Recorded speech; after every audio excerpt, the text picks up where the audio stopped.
carrying a 3-foot bright moon, holding 2 sleeves of green dragons, wielding narrow swords and swift horses, wandering freely in the rivers and lakes with a couple. Keywords of the novel. Knife light like the moon reflects Kyushu without a pop-up window, knife light like the moon reflects Kyushu. Download the full text, knife light like the moon reflects Kyushu. Read the latest chapters. Chapter 1. Blood Knife Thunder Breaking Fist. You are listening at novelfull.audio. Chapter 1 Blood Knife Thunder Breaking Fist. Standing on the highest eaves of Hengyang City Gate Tower, gazing at the vast and boundless night sky, the light emitted by the starry sky seemed to be drowned out by the crescent moon like a willow leaf eyebrow. The bright moonlight is soft with a hint of coldness, shining on the entire land of Hengyang City. The lights of the city are brightly lit, and from a distance, it looks like a sea of stars, with a bustling atmosphere intertwined with density. Tonight, the Qi mansion is brightly lit, as bright as day.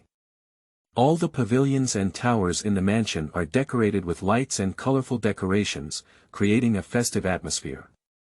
A huge Persian carpet was laid in the middle of the empty martial arts arena, with more than 50 people sitting cross-legged around the arena.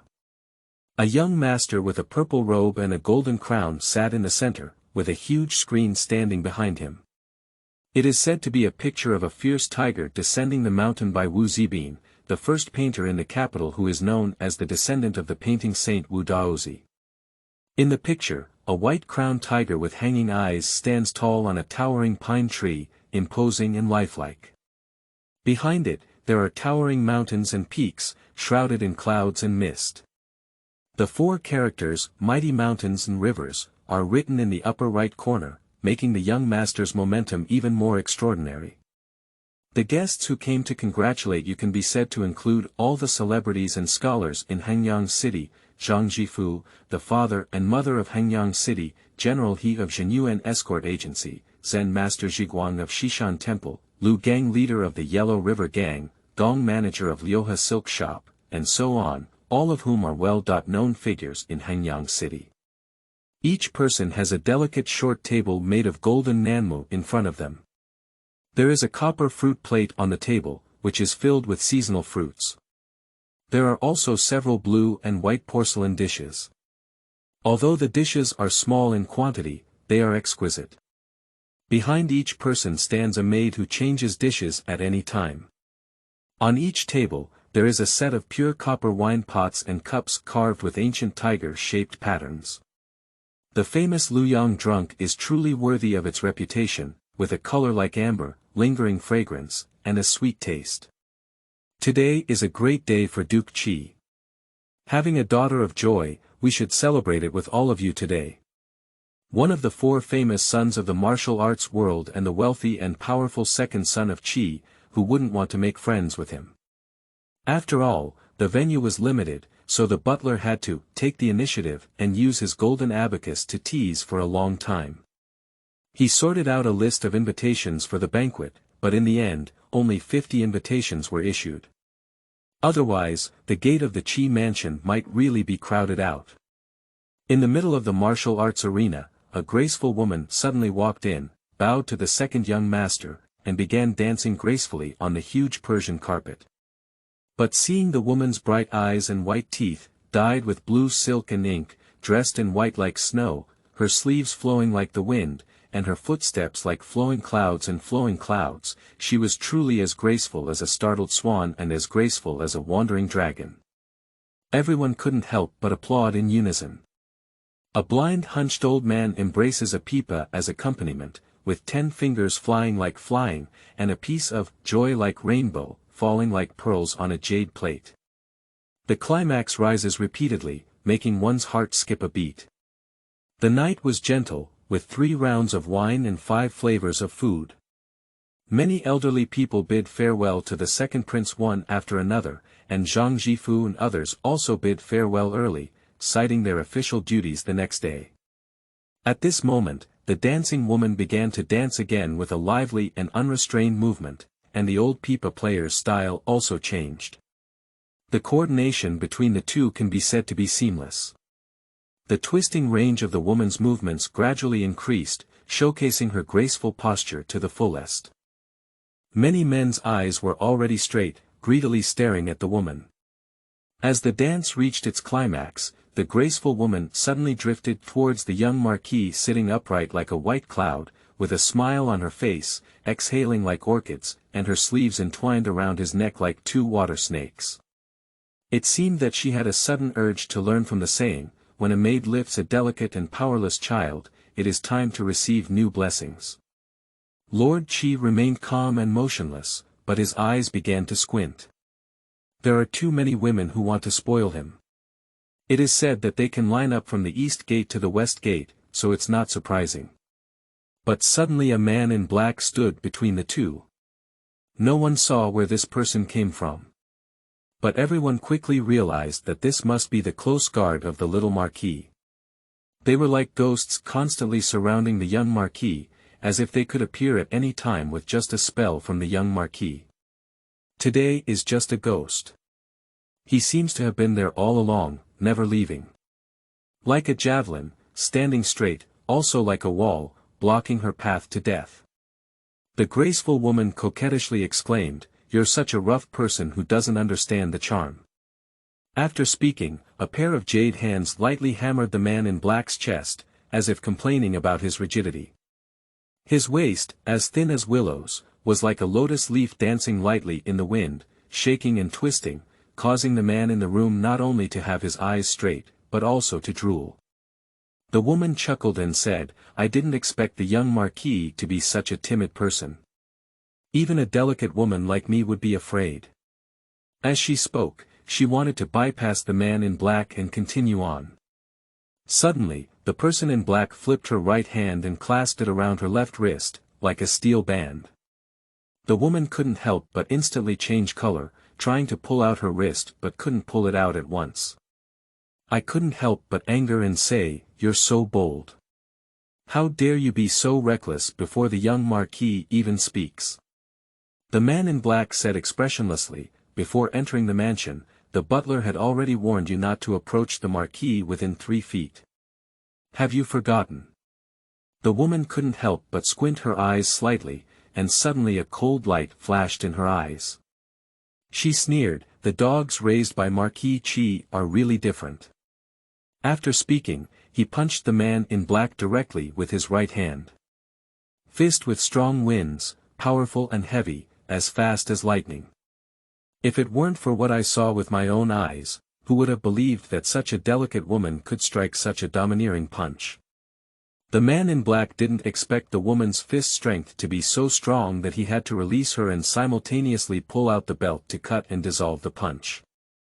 The first punch had just been resolved, but the second, third, and fourth punches continued to bombard the man in black like a barrage of bullets, with increasing strength. Each punch was harder than the other, and although the man in black had good martial arts, he was clearly still at a disadvantage, retreating inch by inch. Step by step. Step back, step back. The man in black and the woman were originally standing between Lord Qi and the blind old man, like a screen made up of living people. Now the screen suddenly disappears. So Lord Qi saw the old man playing the pipa staring at him. That's right. The old man's eyes were bright and lively, as if a cheetah was staring at its prey. Surprisingly pretending to be blind. The little marquis couldn't help but curl his lips and sneer to himself, muttering to himself, "Interesting, indeed interesting." In an instant when the 4 eyes were facing each other, the old man's figure suddenly swelled up. He bent forward slightly like a sharp arrow, and his right foot suddenly pushed back with force. His whole body shot like an arrow from the string. In an instant, a right fist hit the yellow dragon like a thunderbolt. Fist arrives before wind arrives. The fierce fist style faintly carries the sound of wind and thunder. If the graceful woman's fist is like 1,000 pounds of heavy hammer, the old man's fist is like thunder. In one punch, there was a thunderous intent. Long arms like dragons, fists like dragons, and the entire right arm seems to be covered with several electric snakes lingering around it, whispering and making an astonishing sound. The true qi of the inner family has clearly been cultivated to the realm of transformation. Thunder rolling in the sky, who can criticize its sharpness? The young marquis suddenly retreated with his long body, and with a flash of his sword light, his sword in his sleeve was like a trained horse attacking the old man. Do not seek to strike, only seek to block. Although the sword in the sleeve of the little marquis is less than 2 feet long, it is world renowned in the martial arts world. Its name is Xuan, and it was forged by a strange person using a secret method with extraterrestrial meteorite iron and the 10,000 years of dark ice hidden deep underground in the XZ Great Snow Mountain. It took 100 days to refine it. The blade is as thin as paper and red as blood. It is said that during the smelting process, 1,000 people sacrificed their hearts to refine it, achieving an invincible hardness. Therefore, people in the martial arts world also refer to it as the blood-drinking magic knife. After several twists and turns, this knife finally fell into the hands of the young marquis. Seemingly intimidated by the reputation of Xuan, the old man's fist stopped for a moment, but in an instant, it was a thunderous punch that struck the young marquis's face. The simplest moves are sometimes the most effective. Snow drinks in my hands, I have them all over the world. The young marquis's momentum suddenly increased, not retreating but advancing, and he struck the old man with a straight sword. The old man dared not fight hard and dodged the sharp edge. His left 5 fingers were like hooks, and he wanted to grab the knife with his backhand. He then punched his right fist to attack the face. The young marquis quickly withdrew his sword while twisting his body and bowing his head to dodge this thunderous punch. The old man just had the phenomenon of electric snakes lingering around his arm, and at this time his arms were covered with electric snakes and he made a wheezing sound. Little Marquis understood in his heart that the old man was constantly stimulating his internal power. When the electric snake covered his whole body, it was when the old man's lightning power reached its peak state. The young marquis had not yet stood up straight and had already slashed the old man's waist with his backhand. This sword was so deadly that the old man had to retreat again. After retreating 5 feet, the old man was already covered in electric snakes all over his body. The young marquis also gathered his energy and prepared to strike the third sword. It seemed that knowing that the young marquis's knife was unavoidable, the old man suddenly shouted loudly, "Kill!" The whole person rushed towards the young marquis like a tiger out of a cage. Either you die or I die. The fist has been delivered. The knife has already been cut. Fist like thunder. The knife fell silently. The knife light flickered and disappeared. The old man had taken 3 steps back in a row, and a shower of blood surged from his chest. A bone-deep wound opened from his chest. The little marquis's figure was so slippery that he retreated more than 2 zhang with a punch, and 2 deep grooves were drawn on the hard ground. His face seemed to instantly blush and could not disappear for a long time. The power of the old man's thunder fist is truly amazing. If it weren't for wearing protective armor, this punch would have already shattered his internal organs. At this moment, there is still a surge of qi and blood in my chest, which is quite uncomfortable. The young marquis said coldly, "Thunder Wanjun, Yin Wanshan." The old man snorted and sneered, "I can't believe that the young marquis also knows my bandit name. It seems like today is a never-ending game. Can you tell me who the bounty winner is?" The old man sneered inwardly, "Little marquis, don't you know the rules of our profession? When you go to the underworld, you will naturally know." Now Shen bullied him. The young marquis also knew that talking too much was pointless. He only said, "Okay, I'll help you," and used a wind-breaking move to strike at the old man. The old man suddenly raised his arm and a shower of silver shot out from his sleeve. Extinction Magic Needle. The 9 Ghost Valley Extinction Magic Needle that makes the heroes of the world tremble at the wind. With a flash of knife light, the old man's arm broke, and with another flash of knife light, his head flew up. A blood arrow shot out from the old man's broken neck. Little Marquis's anger is gradually rising in his heart. Despite having armor protection, there was still a needle shot into the left wrist. Although I have used my internal power to force out the poisonous needle, I feel that the numbness in my left hand is spreading towards my forearm. I have no choice but to seal a few acupoints and temporarily slow down the flow of blood. These few cuts and punches are as fast as lightning. While everyone is pushing cups and changing cups, there is no response yet. Suddenly, a woman and a man in black are caught in a fight, and the old man who was just playing the pipa suddenly has a different body. A broken arm and a head are right next to the corpse at his feet. The scene is so bloody, so shocking. These people usually talk to the little Marquis about their charm, romance, and romance. Suddenly, I saw the young Marquis with a fierce face, holding a blood-dripping short sword, and scanning everyone with a fierce and evil look. Everyone immediately felt a strong murderous aura enveloping the entire space, and couldn't help but feel a chill on their backs. A surprisingly chubby man suddenly felt a strange odor in his pants crotch, and was scared to the point where he was already defecating and urinating. "You all go, it's none of your business," the young Marquis said softly to everyone, suppressing his anger. The crowd in the field suddenly dispersed like birds and beasts, running away in an instant. The maid ran away, and the guests also ran away. There were several well-known martial arts masters among them who also wanted to see the road and help each other, but those who knew the current situation were handsome. Everyone had been wandering in the martial arts world for a long time, and who still couldn't understand the current situation. If Marquis Qi asks you to leave, you should leave immediately. Don't be a motherly woman. Otherwise, flattering someone's feet will make them uncomfortable. And who can distinguish right from wrong here? Being wise and protecting oneself is the way to go. So, all the experts, take a look at me, take a look at you, and quickly evacuate without hesitation. At this moment, the graceful woman had already forced the man in black to the corner of the wall, rendering him powerless to fight back. Her black clothes were already in a state of disrepair, and she didn't know how many heavy punches she had received. Her face was bleeding from 7 holes, and her expression was terrifying, but she still fought to the death without retreating. The little Marquis's face is a bit fierce at this moment. After looking at it, my left hand is already a bit green. The top priority is to find the antidote.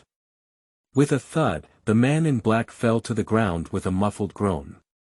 The woman's last punch completely shattered his heart, leaving the man in black lifeless. The woman stood aside and began to adjust her breathing.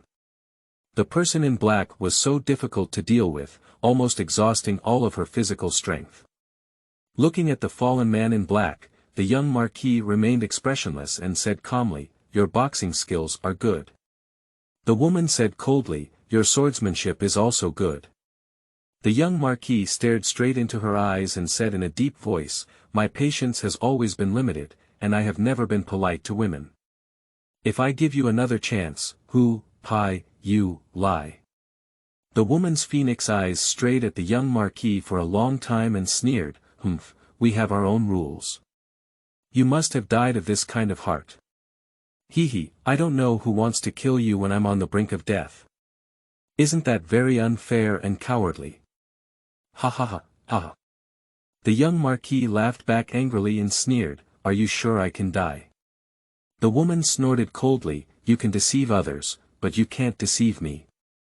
The extermination magic needle is extremely poisonous and claims to have no solution in the world. Even the poison saint sacrificed one arm to regain his life. Unless you cut off your own hand on the spot, you will be poisoned to death. But even if you cut it off now, it will be too late. Your pupils have turned pale yellow, and the needle poison has spread throughout your blood. You will die horizontally and vertically, The woman laughed wildly. The young Marquis suddenly crouched down and began searching for an antidote on the old man. The woman suddenly punched out upon seeing this. Bang! A punch hit the heart of the young Marquis, but it was as if he had been defeated. The young Marquis's figure swayed slightly, but his face seemed even paler.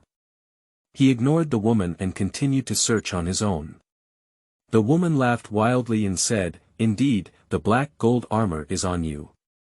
Unfortunately, even if the black gold armor cannot penetrate, it cannot protect your heart meridian.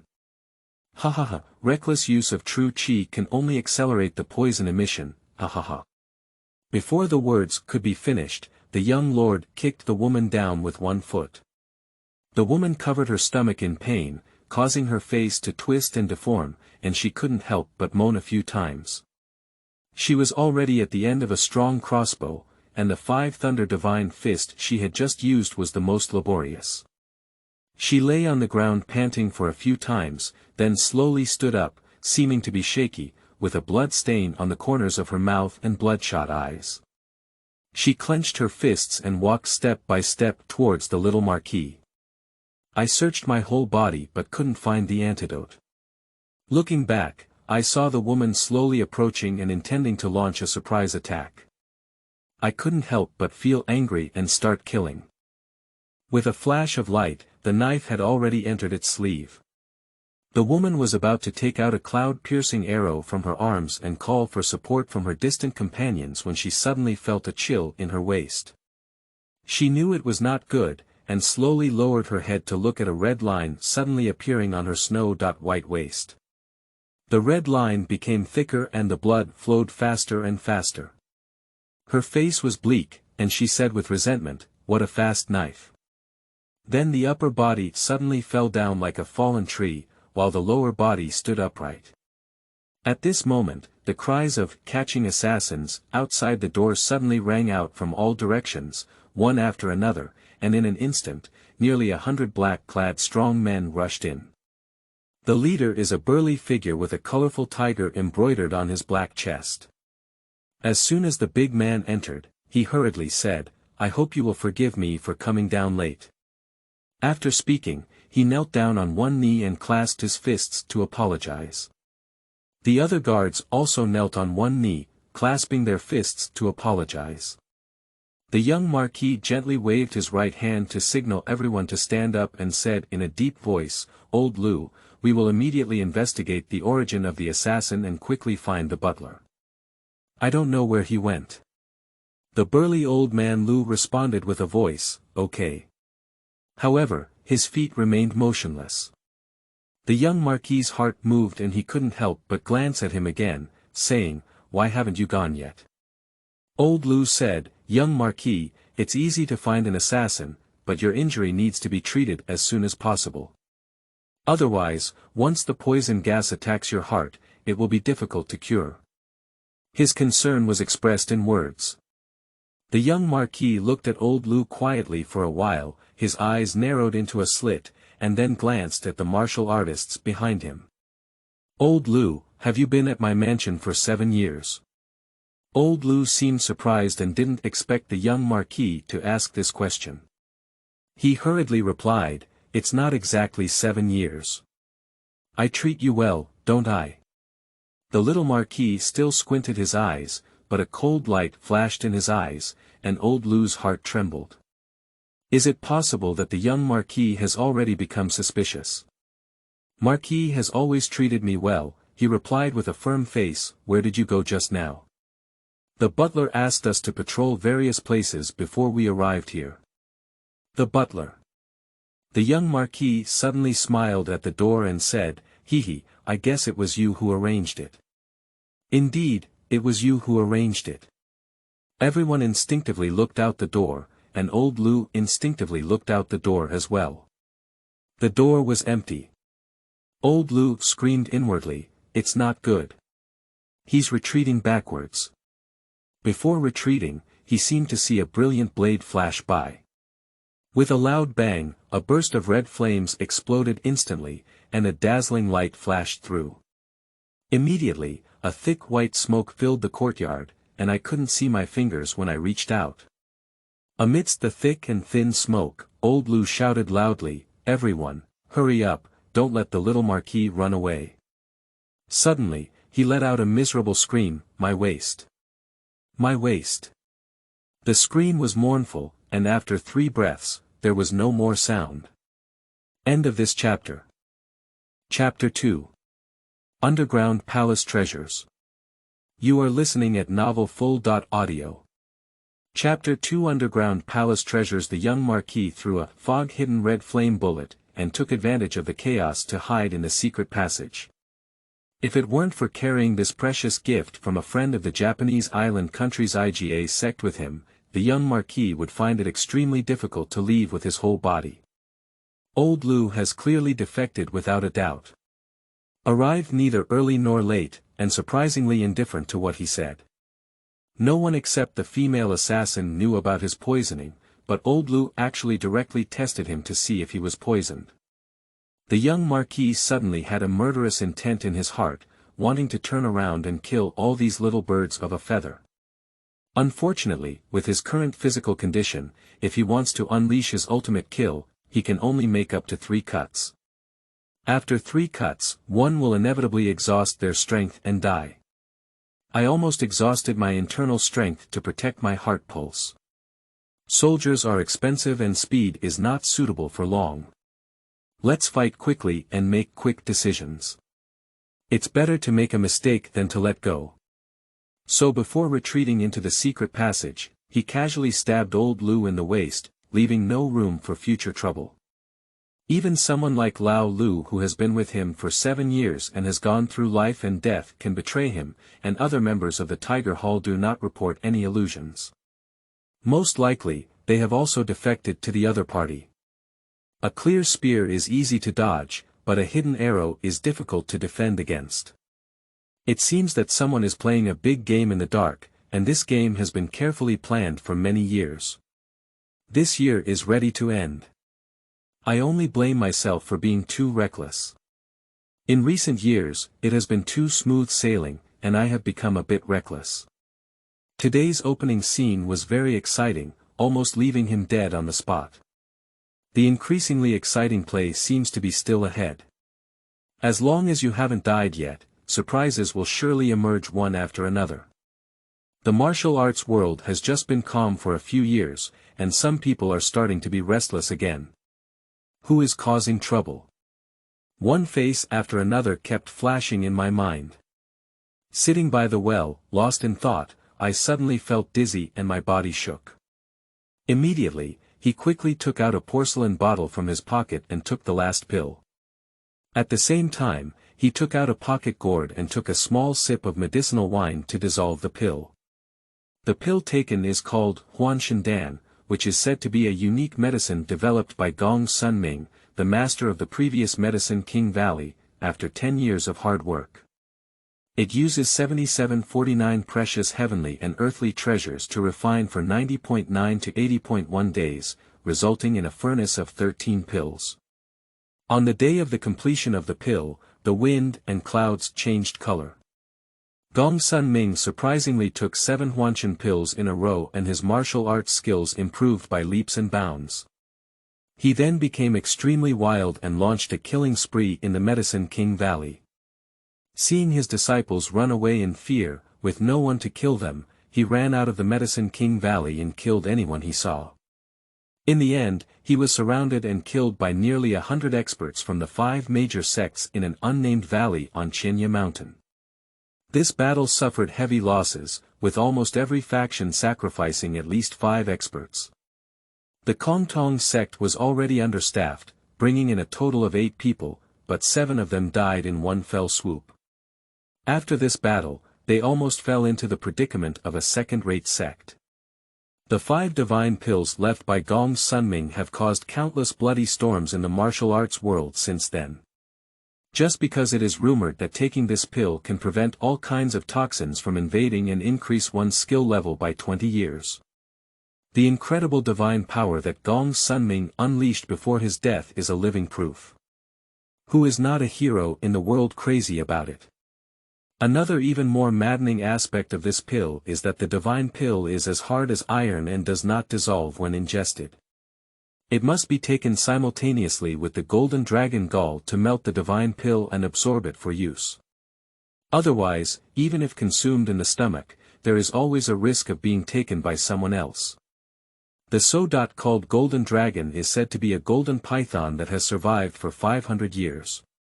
The golden python transforms into a dragon after 500 years, and into a dragon after 1,000 years.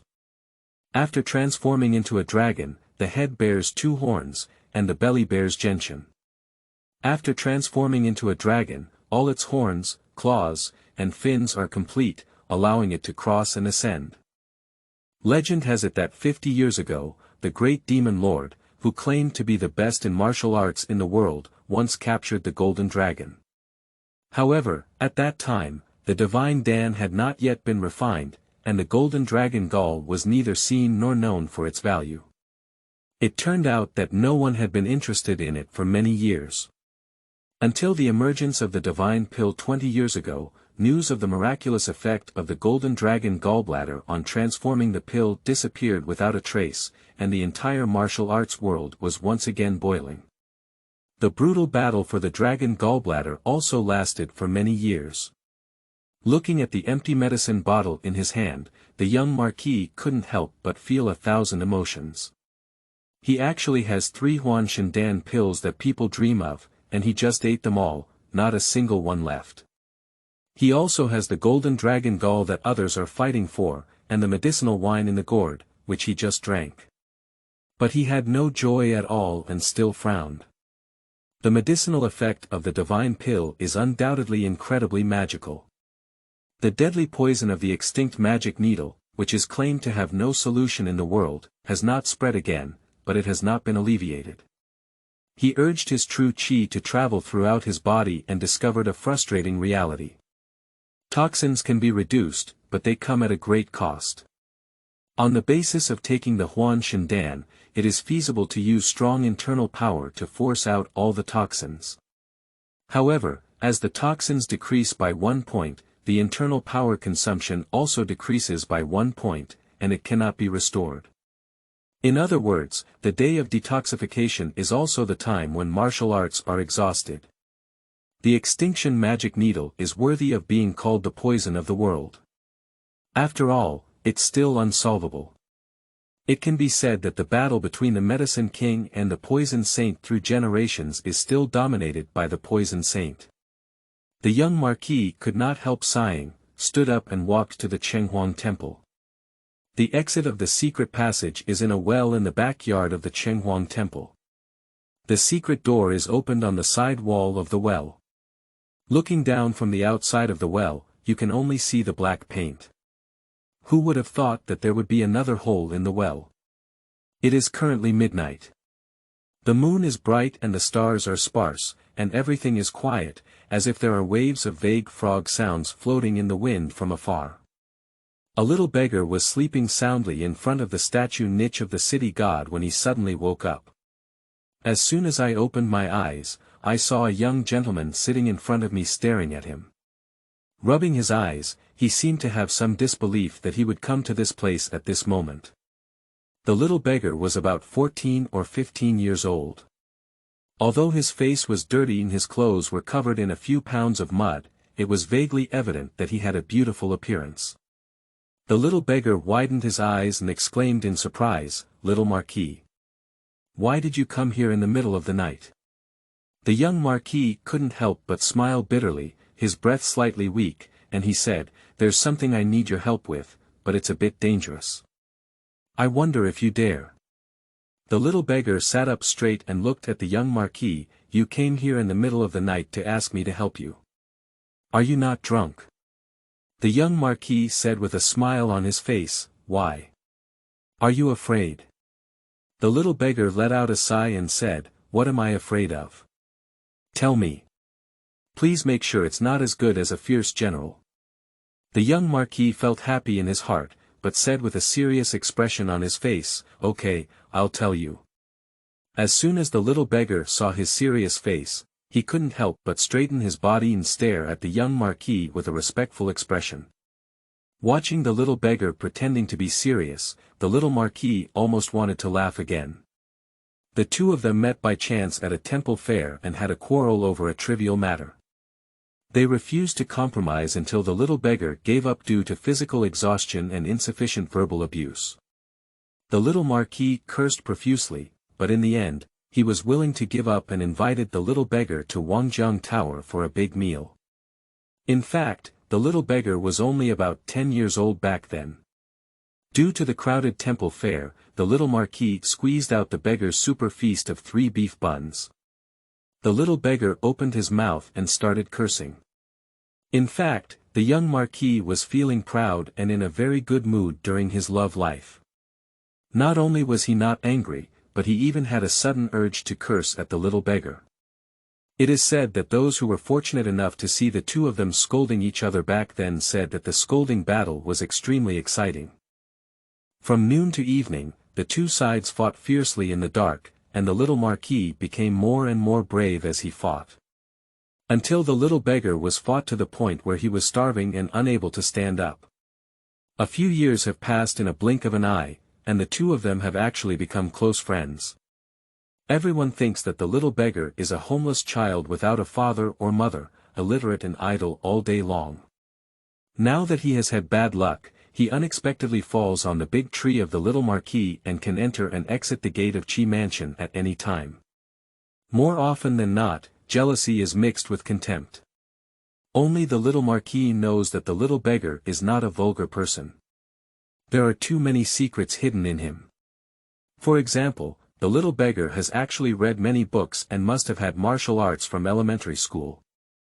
But the young marquis never asks. There are some things that can be seen through but never revealed. Whether a friend can last a long time requires a lot of wisdom. Although the little marquis is famous in the martial arts world and has friends all over the world, he believes that there are not many friends who can truly relax both physically and mentally when he is alone. The little beggar is definitely one of them. The little beggar dared to scold him loudly, not giving him any face, saying whatever he wanted, never caring about his so-called identity and status, and even less interested in his wealth. The only pleasure is to go to his study and read books all day. The Qinghuang Temple is now the territory of the little beggar. Every time he comes here, he will feel an unprecedented peace of mind. This change of mind even makes him feel that it is also a great benefit to his martial arts accomplishments. He can clearly feel that his realm is not rising. The little marquis gently scratched his left wrist with his fingers, and a tiny needle hole and bloodstain as thin as cow hair had already scabbed. In the darkness, almost no trace could be seen. Someone wants to kill me, I just escaped. My wife and daughter have fallen into the enemy's hands without any accidents, said the young marquis directly to the point. What? Really? You didn't lie to me. The little beggar opened his mouth wide in surprise. It's absolutely true, said the young marquis calmly, as if telling someone else's story. I was also poisoned. Whether I live or die depends on my nature. The little marquis paused and said, there are some things I have never told you before. Today, I will tell you more to avoid leaving any regrets.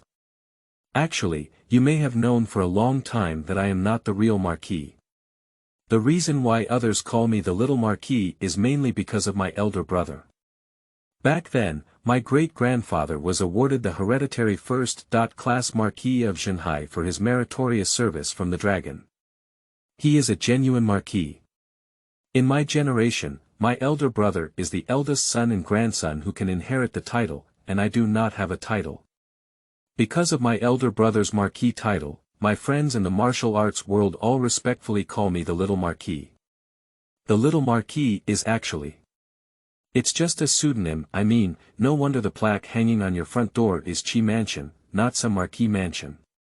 The trouble I encountered this time was not ordinary. I asked myself that I have experienced many storms in my life, and every time I rely on my high martial arts skills, lively mind, and broad path to basically turn danger into safety. But this time, the enemy is hidden in the dark, and they have been carefully planned for many years. But now, I have no idea who they are. What troubles me the most is that even my most loyal subordinates have betrayed me, and my steward has disappeared. Now, I can't believe anyone in the entire Qi family. Do we still have a chance of winning? Yes, of course. They never expected me to escape. If I hadn't worn a black gold armor, I would have been shot as a hedgehog, as well as the Huanshan Dan and Jin Jiao Dan, and would have been poisoned to death long ago. As long as they hadn't seen my body, they wouldn't dare to act recklessly, and there must be some concerns. This way, my wife and children may have been treated as hostages and temporarily safe, which is actually my biggest advantage. Compared to them, I am also in the dark now, and it's easy to dodge a visible gun and a hidden arrow.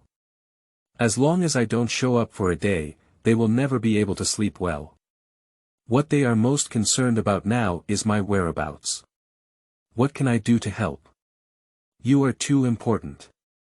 You not only need to help me gather information, but also help me contact the leaders of various branches. Branch Hall Master. What kind of Hall Master are you? I am the leader of the Tiandao sect.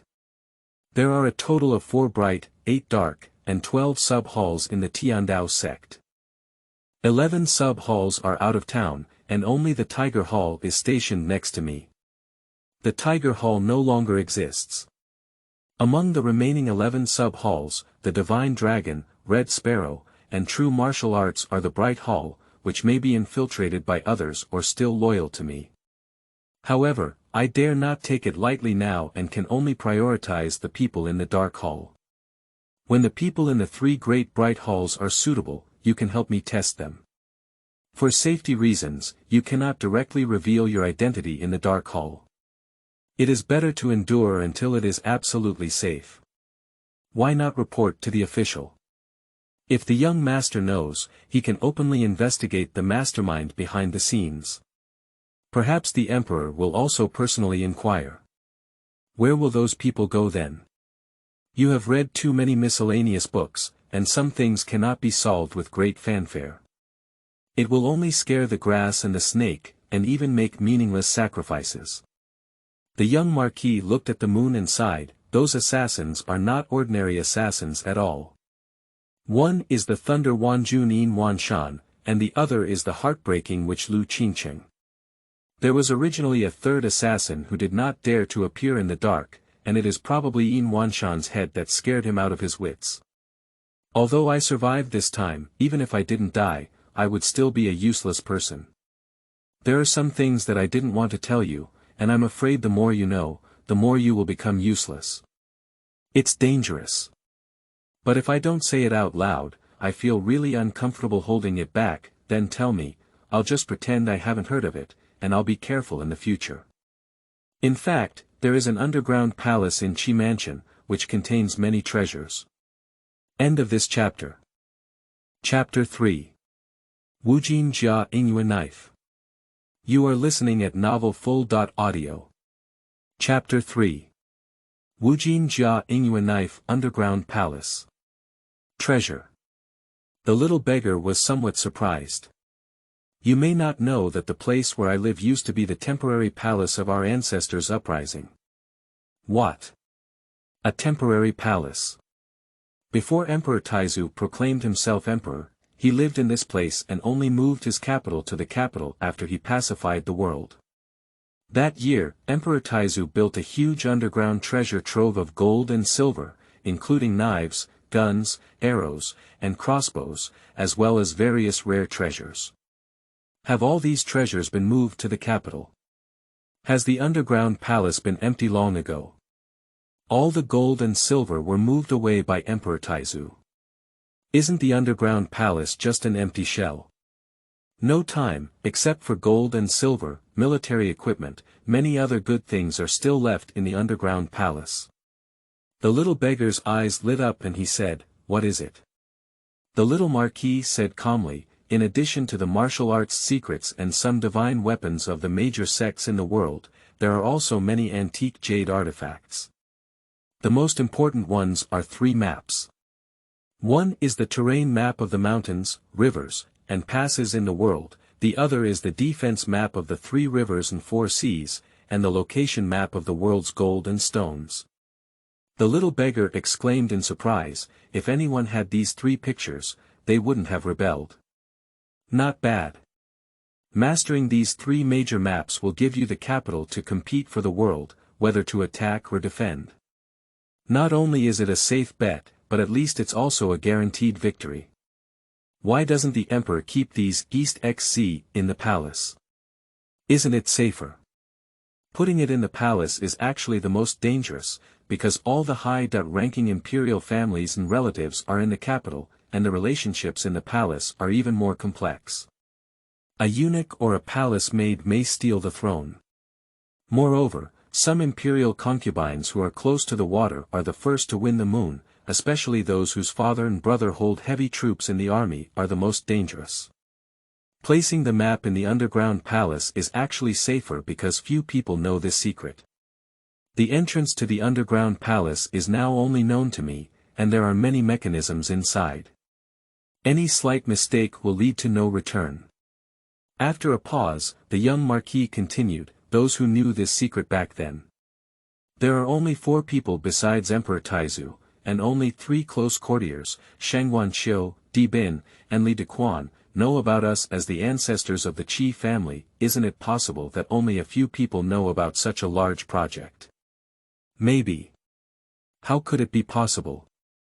How could it not be possible?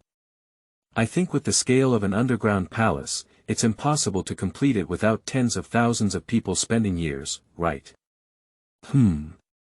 Aren't those people leaking secrets? No, said the young marquis firmly. The little beggar's pupils suddenly contracted, and a chill hit his spine. Has everyone been silenced? Not bad. Since ancient times, countless achievements have been made, and tens of thousands of craftsmen have been deceived by hundreds of feathered soldiers and shot to death in the enclosure. Then, dozens of feathered soldiers were poisoned and killed by 4 commanders at the celebration banquet. The final secret is only known to the emperor and these 4 commanders. These 4 great commanders must be the 4 close courtiers you mentioned, and you are one of the descendants of the Qi family. Not bad. Back then, only the emperor and the 4 close courtiers knew this secret. Because our Qi family ancestor was a member of the martial arts world before the dragon, and relied on his strong martial arts skills to save Taizu from danger multiple times during the conquest with Emperor Taizu. Therefore, Emperor Taizu specifically ordered our Qi family to have the exclusive right to guard the underground palace for generations.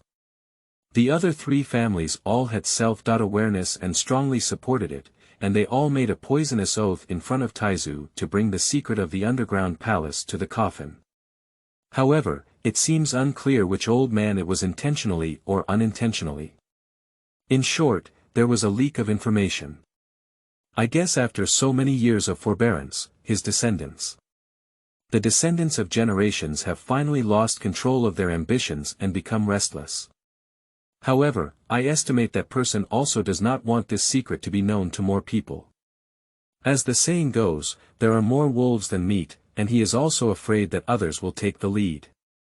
So now he can only confuse the public with the illusion of martial arts revenge, openly practicing the plank road and secretly manipulating the situation. However, this also gives me the opportunity to seize the opportunity to counterattack. Starting from today, I will be hiding in the underground palace. There is still enough food and fresh water in the palace, and I can support it for a long time. You should have enough time to do many things. The little beggar pondered for a moment and said, what should I do next? Besides contacting the various branches of the Tiandao sect, the most important thing is to find my elder brother in the capital and hand over this letter to him personally. Even his wife and son are not allowed except for him. The third thing is to help me investigate who is behind the scenes. These 3 things are not small. You really look up to me. The little beggar frowned. I'll give you a token that only my older brother knows, so it's not difficult to recognize him. In addition, I'll give you a few self-defense items. The black gold armor on my body is impenetrable, and I've decided to hide it in the underground palace, so I won't use it anymore. I'll give it to you later. This is a short sword, named Yingyue, which cuts gold, jade, and iron like mud. It's as soft as my snow drink and can wrap around my fingers, very suitable for wearing close to my arm. He handed the little beggar a short knife. The scabbard is a soft sheath made of alloy silk, with a leather buckle that can be wrapped between the forearm and rotate with the rotation of the arm, without affecting the movement of the arm. The exposed handle is amber in color, with several ancient dragon patterns and rough lines. The little beggar took it over and pulled out the knife with ease. The blade was very light and didn't fit a foot. It was very convenient to hold in the hand. The blade was like sheep fat jade, and gently touching the back of the knife only felt a warmth. The blade didn't look so sharp, just like a playful jade artifact, but it could actually be restored to its original state after being folded into a big bend. It was truly a masterpiece. Watching the little beggar tinkering with the moon-reflecting sword, the Marquis smiled and said, "This sword is even more powerful than my snow drink. If it weren't for its short length, my blood knife 7 styles wouldn't be able to exert its maximum power, so I would have kept it for myself. This sword has a long history, and I'll tell you later. Come on, put on the black gold armor first." As he spoke, he had already taken off several layers of his coat, revealing the black soft armor he was wearing close to him. The little beggar asked, "What will you do if you give it to me?" The young Marquis smiled and said, "Since I have decided to hide in the underground palace, no one will see me. What's the use of what I wear? You can make the most of what you wear.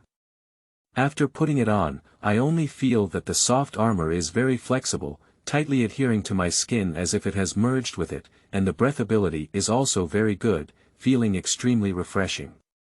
Putting on his tattered and greasy robe, he stretched lazily and swung his arms twice.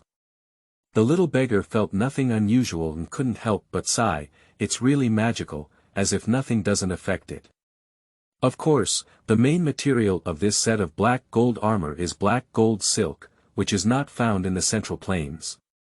It is said that only a country called the Yingyue clan in the distant western regions has it. In addition to black gold silk, it is also mixed with exotic silk such as the red flame fire silk from Tubo Flame Mountain and the snow soul ice silk from Changbai Mountain in Liaodong. It can be said that water and fire do not invade, and weapons do not penetrate. What would happen if I used the reflecting moon knife to chop off the black golden armor? The little beggar suddenly asked. "I advise you not to try. Regardless of the outcome, it's a loss," said the young Marquis calmly. "Being too curious is not a good thing. By the way, I know you are very skilled in martial arts. Can you teach me?" "Hee, okay, that's exactly what I mean. I'm afraid you don't want to learn. I know you have a strong foundation in martial arts, but I'm afraid my skills may differ from yours and affect your future achievements. It's okay, it's a good thing to learn from others' strengths. The greater the skill, the safer it is to wander in the martial arts world. Otherwise, the martial arts world is dangerous and it's difficult to move a step forward." "How can I handle things for you?" said the little beggar arrogantly. "Okay, to make a long story short, tonight I will teach you a few sets of martial arts. This is the sword manual of the blood knife 7 styles, which can only be memorized in your heart. In addition, this is a Wudang Xuanwu divine skill, which is a mnemonic of the moonlight shadowless lightness skill. You also need to memorize it. Not giving you a manual is to prevent you from causing trouble. Only by memorizing it in your mind is it safest. If there is no knife manual for the blood knife 7 styles, even if others find it, they will not practice it. But once you remember the knife manual, it is best to burn it. The blood knife 7 styles are actually an internal mental skill, and when you practice the knife method to a certain level, it is best to burn it. Will correspondingly promote the increase of internal power, which in turn will make the sword technique more powerful. Depending on your talent, you only need to practice these martial arts diligently for 6 months to achieve a small success. Have you achieved success in 6 months? So fast. Are these martial arts skills very simple? It's not easy. From my observation of you, you have excellent bones and are a martial arts prodigy. Do you know me better than me? I didn't even know I was so skilled. If my martial arts could reach half of your level in this lifetime, it would be enough. Hee, the goal is not too high. Do you know why some people can make rapid progress at a young age and practice unparalleled martial arts, while others spend their entire lives still stagnant in martial arts. I think they have different qualifications, but their talent is not good enough. They can't even practice it even if they try. That's partly right. While talent is important, there are other reasons. For example, the Qingfeng Taoist of Wudang's sect is 10 years older than me, making him one of the outstanding disciples of the second generation of Wudang. Xuanwu divine skill was practiced 3 years earlier than me, but he has only reached the 7th level so far. However, I reached the 7th level 4 years ago and was 1 level away from reaching the 8th level of Diamond Immortal, so I won't be injured after practicing. Not to mention that. In terms of talent, he is higher than me, in terms of diligence, he is more focused than me, but his skill is not as high as mine. Why is this? I don't know. Is it because you're more handsome than him? I really feel guilty if you say that, huh? To put it bluntly, it's not worth a penny because I'm richer than him. For example, I eat ginseng and lingji every day. These precious medicinal herbs are like a regular meal for me. The bed I sleep on is the Tianshan ice bed given to me by the leader of the Tianshan sect, Lu Zhang. It's incredibly cold, but it helps to cultivate my internal strength. It's like I'm still practicing martial arts every night when I sleep. How can they compare with me? After 10 years of hard work, my martial arts can be 2 to 3 times that of them. No wonder. It seems that I also need to find a cold ice bed to sleep on, and get some ginseng, lingji, cough, but unfortunately I don't have a chance. I only have 2 sleeves and a lot of debt, haha. I'm just giving you an example, which means that as long as you have the right timing, location, and people, you can achieve twice the result with half the effort. Don't be discouraged. Well, this is the Heavenly King's heart tonifying pill. There are a total of 12 pills, and you can take one every month to strengthen your body. After 1 year, eating all 12 pills can add 10 years of skill. What? It's so amazing. Then give me more and let me gain several decades of more martial arts skills, and I won't even become the #1 in the world. The little beggar deliberately glanced at the persimmons, looking ecstatic as if he had obtained a precious treasure. The young marquis said somewhat helplessly, "This is my last fortune, where will I have it again, and even if it does, it will be of no use." The medicine king, Gong Sun Ming, has always been like this. He wants you to be ecstatic as if you have obtained the treasure, but in the end, he is still unsatisfied. Add 10 years of skill. Just thinking about it makes me excited. You'd better change your clothes so that it's more convenient to go in and out of various occasions. Otherwise, many places won't even be able to get in and you won't be able to help me with things. This is a 100 taels of silver note and 10 taels of silver coins. If you run out of money in the future, go to Qiaoji Bank to get money. Just say you're sent by me, and in one sentence. The women in Baoding Prefecture are more energetic than the 4th lady in your courtyard. Married her. If they don't give it to you, write this sentence on their door. The shopkeeper Qiao Ji is a friend of mine, and only the 2 of us know what this sentence means. If he hears someone mention this, he will definitely treat you to delicious food and drink. What do the ladies of Baoding Mansion mean?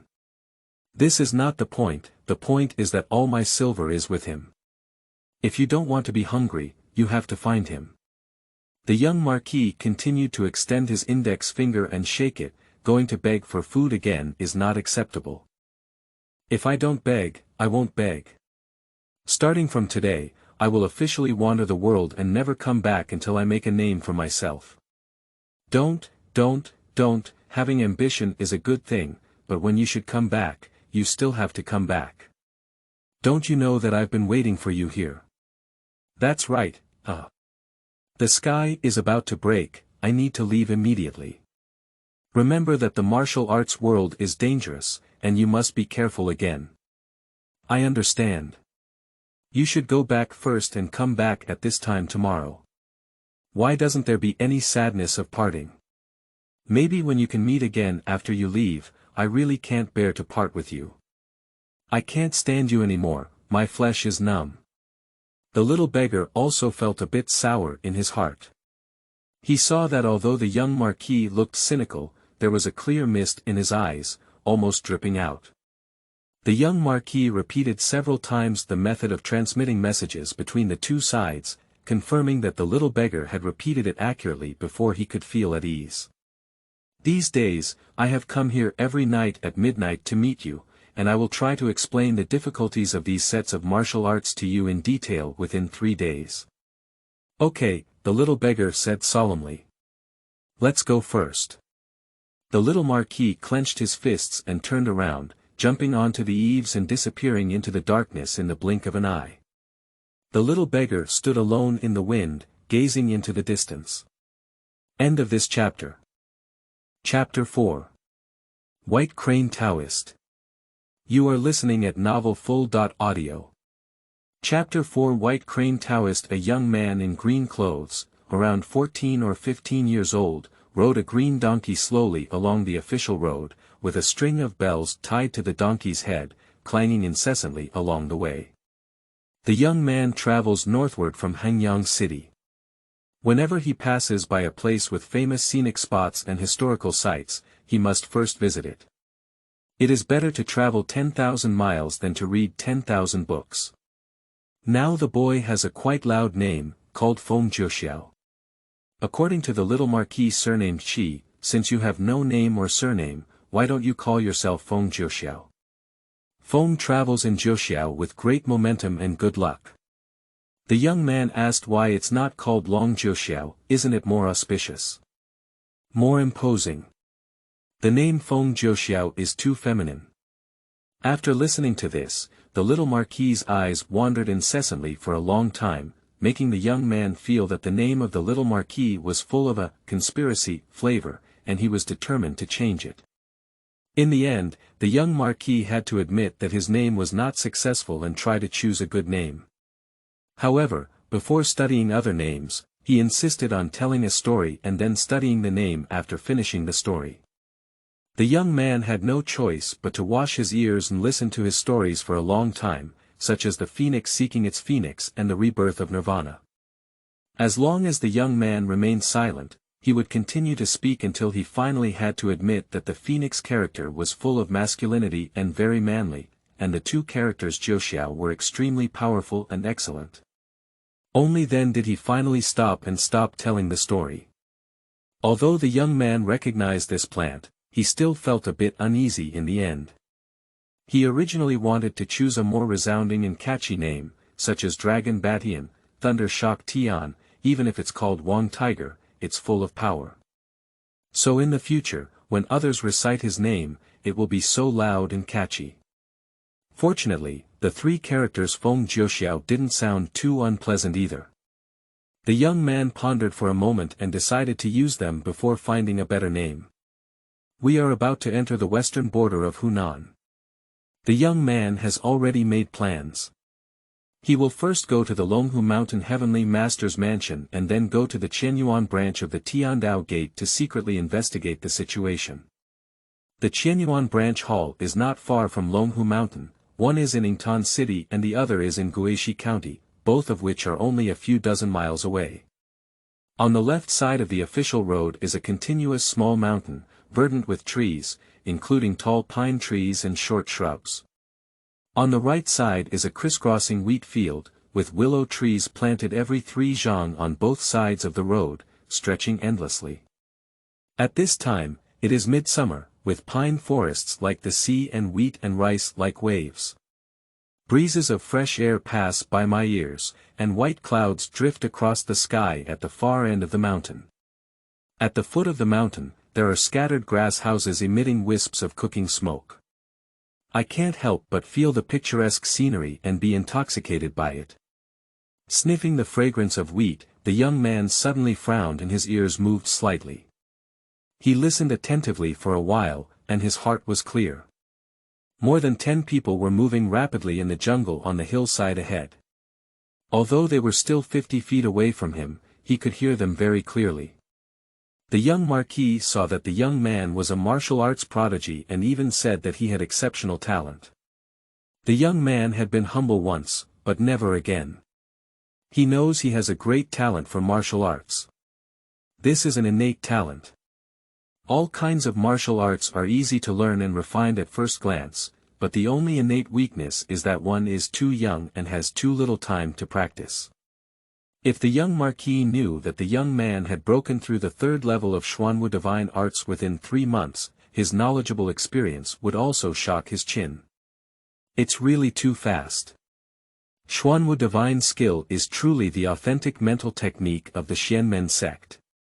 Once it breaks through the third level, the internal orifices begin to form a qi mansion, which gradually warms and nourishes the true qi. The true qi continues to grow, and in turn, it will impact and open up more orifices to become qi mansions. Ultimately, the true qi becomes stronger and the internal power becomes deeper, and the perception of the outside world is also constantly enhanced. With his current level of internal power cultivation, he is equivalent to or even surpassing the level of a martial artist who has been practicing hard for 10 years. The sound of horse hooves suddenly rose from tens of meters behind, and when I turned around to look far away, I saw dust flying in the air.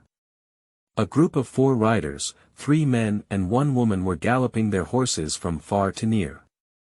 An old man with white hair and a green shirt, 2 young men with thick eyebrows and big eyes, dressed in black, and a young woman with a fiery red dress but an ordinary appearance. Except for the old man, the other 3 of them all had an anxious expression. The movement in the jungle suddenly accelerated. It seems that a resistance battle is about to occur, let's just watch from the sidelines. The young man made up his mind and pulled the reins, letting the little green donkey lean to the right to make way for the 4 riders. In an instant, 4 horses whizzed past with wind and electricity. Just as they ran out for less than 20 feet, more than 10 black-clothed people jumped from the mountains and forests into the middle of the road, lined up in a row. Everyone is holding a 9-foot-long spear, with the tip of the spear facing outward. Aim it straight at the 4 cavalry, and if they continue to run forward, they will be pierced by the tip of the spear. The cold light at the tip of the spear shone brightly, and the 4 of them dared not rush forward and quickly restrained their horses. Suddenly, all 4 riders were under pressure and stood up. When the horses calmed down, one of the people in the middle of the road took 3 steps forward and clasped his fists in a loud voice, saying, "Senior He, I am the left protector of the Qianyuan sect, Mi Shueo. On the order of my sect leader, I earnestly request the senior to leave the brocade box." The old man in the green shirt raised his eyebrows and snorted coldly, "I can't believe that the Qianyuan gang, which is known as one of the 4 major gangs in western Hunan and has always been wealthy and powerful, has also started to engage in such activities. Moreover, I have many connections with your leader Li, can't we even let our friends go?" Mi Shueo is 30 years old, with a Chinese character face, sword eyebrows and starry eyes. He looks quite handsome, but he is not angry. He still maintains a smile and says, "Master He, we have a task ahead of us. We really cannot do it. We hope for your understanding." The old man surnamed He is the chief escort of the Weiyuan escort agency, He Ziqiang. He was famous in the martial arts world for his 36 great captains. Although he is now in his 60s, he is old and strong, with even more refined skills. The black and white roads in the Hunan Jiangxi region are very prestigious. As long as the lion flag of the Weiyuan escort agency is hung, ordinary green forest heroes will be released. For so many years, there have been few exceptions. On the one hand, you need to have the ability. It's not enough if others don't give you face. On the other hand, you need to be good at being a person, making people feel embarrassed not to give face. He Ziqiang is an old martial artist who understands the truth better than anyone else. As the saying goes, 2 fists are difficult to defeat 4 hands. No matter how powerful he is, he cannot surpass the sky. There are people outside of us, and there are heavens outside of us. No matter how hard our fists are, they cannot withstand the heavens. So every year during the Mid-Autumn Festival and Spring Festival, the old escort leader would ask his nephew to prepare a small gift to give to influential mountain villages and gangs in the Hunan-Jiangxi region. As the saying goes, the gift is light and the affection is heavy. In the martial arts world, face is important. You respect me 1 foot, I respect you 1 foot, and everyone carries the flower sedan chair. More importantly, old escort he leaned against the big tree of the little marquis, one of the 4 young masters of the martial arts world, and the people in the martial arts world looked up at him even more. He Ziqiang's leopard widened its eyes and remained calm and majestic. Its voice sounded like a grand bell. Do you know who entrusted this dart to? Mi Shuao still smiled and said, I don't know, I don't want to know. My gang leader only said not to ask Senior He to leave the brocade box. Do you even dare to snatch little Marquis's belongings? He Ziqiang couldn't help but be furious. Senior He, some things may not be what you think. Perhaps you think you are doing good deeds, and the result may be counterproductive. My sect leader said that if Mr. He has any doubts, he can come to my Qianyuan's help. Mi Shuao remained calm, neither humble nor arrogant. The 2 young men behind He Ziqiang were already furious. The young man on the left choked and drew his long sword, shouting loudly, your sect leader, Te, is also domineering. Talking too much is useless. Either let it go or take action. With such a hot temper, it must be Xiao Zhu Rongzhu, the great hero. Mi Shuao still smiled. Due to his fiery nature and the fact that his surname happened to be Zhu, a friend in the martial arts world gave him a nickname. He Ziqiang, mature and steady, raised his hand to signal Xiao Zhurong to be calm and composed, and pondered slightly, what else did your sect leader say? My gang leader only said that the matter is too serious to be explained clearly, but he instructed me to tell Senior He that you think it is a good deed, but the result may be counterproductive. I am not very clear about the rest of the situation. He Ziqiang frowned and said in a deep voice, since you can't explain clearly and can't explain the reason, I'm sorry that I can't comply. It's better for you to step aside, otherwise I won't be polite. Mi Shuao sighed helplessly and said, it seems we can only do it now. Please forgive me, Senior He. He then pulled out a precision steel judgment pen from his waist, spread it forward with his left hand, and pointed the judge's pen diagonally above with his right hand, which is the starting style of the famous spring and autumn pen. Xiao Zhurong jumped off his horse and shouted loudly, I'll come first. With a move of hidden dragon out of the abyss, he stabbed Mi Shuao directly. Mi Shuao wrote a horizontal pen and used a move of iron strike silver hook to cut Xiao Zhurong's throat. Both sides fought more than 30 moves in a blink of an eye, but they were evenly matched. At this moment, the young Feng Jiuxiao was already standing under a willow tree on the roadside, holding her reins, and was about 20 feet away from the crowd from afar. The young man thought to himself, I think this Qianyuan gang is actually the Qianyuan branch hall. As it is the secret hall of the Tiandao sect, he calls himself the Qianyuan gang to the outside world. But I don't know what's going on today. Why is he even robbing the big leader of his own gang? After thinking for a moment, the young man realized that the news of the young marquis being assassinated must have spread all over the world now, and rumors have spread everywhere. Some say he has been seriously injured and died. There are also reports that he is discussing countermeasures with the Grand Prince in the capital, and there are also reports that he is practicing in seclusion.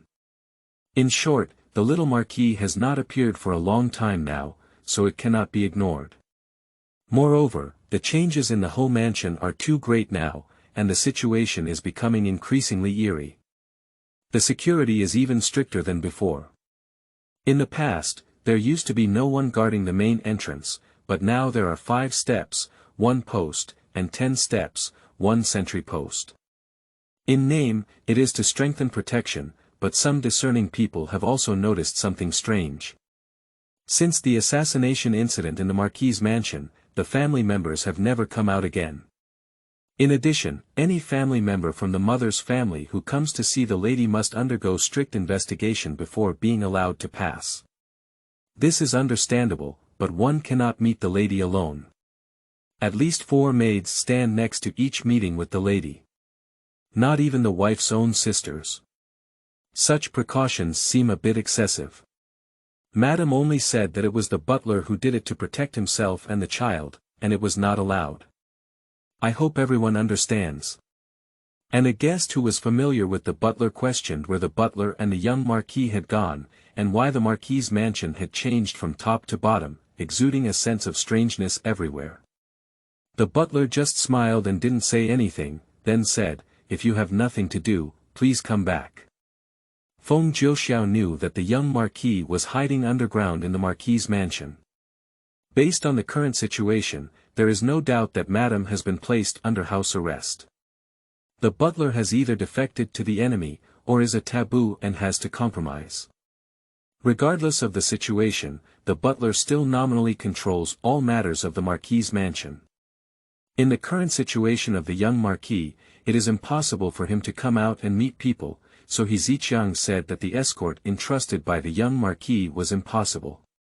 But it's strange to see that He Ziqiang's expression doesn't seem to be fake. Did the big butler do it under the banner of the little marquis? If you say that, it will make sense. In addition, what Mi Shuio said was also very vague, clearly reminding He Ziqiang that there was a problem with this escort, so he had to stop it. Feng Jiuxiao analyzed the causes and consequences and consciously judged that he was 8 or 9 in 10, but he dared not make hasty judgments. Who dares to say that there will be no hidden situation here? He pondered for a moment without getting to the point, so he decided not to bother anymore and began watching the two of them engaged in a fierce battle. After reading for a while, the young man had a basic understanding of the essence of Mi Shuio's spring and autumn brush routine. Although he was not clear about the specific names of each move, he remembered all 24 moves that Mi Shuio had repeatedly reused. The young man was even considering improving, and some moves could be removed, which was really useless. In the end, they were condensed into 6 moves. Stabbing, pointing, splitting, teasing, picking, and cutting. The lack of tricks actually enhances their power. Looking at Xiaozhu Rong's 30.6 movements of the returning wind dancing willow sword technique, each move is also highly regulated. Like the spring and autumn brushstrokes, some moves are too flashy, impractical, and have weak killing power. The two of them played dozens of moves again, but the outcome was still undecided. He Ziqiang suddenly shouted, "Time is tight, I apologize for my impoliteness. Speak up and slowly dismount," walking towards both sides of the conflict. The man and woman behind him also dismounted, drew their swords, and walked towards the formation. As soon as the members of the Qianyuan gang saw each other, they seemed to be deceiving each other with more, but they quickly surrounded them. They twisted their long spears into 2 feet and put them in their back pockets, while each showed off their weapons. It seems like a melee. Suddenly, a loud shout came from behind the members of the Qianyuan gang. Wait a minute. The sound was as loud as a bell, causing the eardrums of the people present to buzz. The speaker's skill was so profound that it was astonishing. Everyone couldn't help but stop and look in the direction of the words together. But I saw a middle-aged Taoist wearing a deep blue Taoist robe with a long sword on his back walking towards me. The Taoist walked seemingly calmly, with long sleeves fluttering, but with each step and stride, he reached 3 zhang. From afar, he seemed to be walking in the wind without touching his feet. Feng Jiuxiao's heart twitched and he said, "Is this the Taoist so-called, shrinking the ground into an inch divine skill? But I don't know how this Taoist practiced it to this level." In almost the blink of an eye, the blue-robed Taoist crossed over Mi Shuio and others to reach the middle of both sides. As soon as his figure stopped, he said to He Ziqiang, "I am a white crane under Zhang Tianchi's seat in Longhu Mountain. I dare to ask General Escort where he is going." It turned out to be the white crane immortal. He was entrusted by Duke Qi to go to Jinan Prefecture to hand over the things to General Li of Jinan. I wonder if the immortal has any guidance. I dare not. I know that the relationship between General Escort he and the little Marquis is very close. In fact, I am also very good friends with the little Marquis. May I ask if the entrusted item was handed over to General Escort he by the little Marquis himself? He Ziqiang had an ominous premonition in his heart and frowned. No, it was his butler who entrusted it to me. White Crane Immortal said, General He, do you know what item is inside the brocade box? He Ziqiang said, I don't know. The butler only said it's important and didn't say what it is.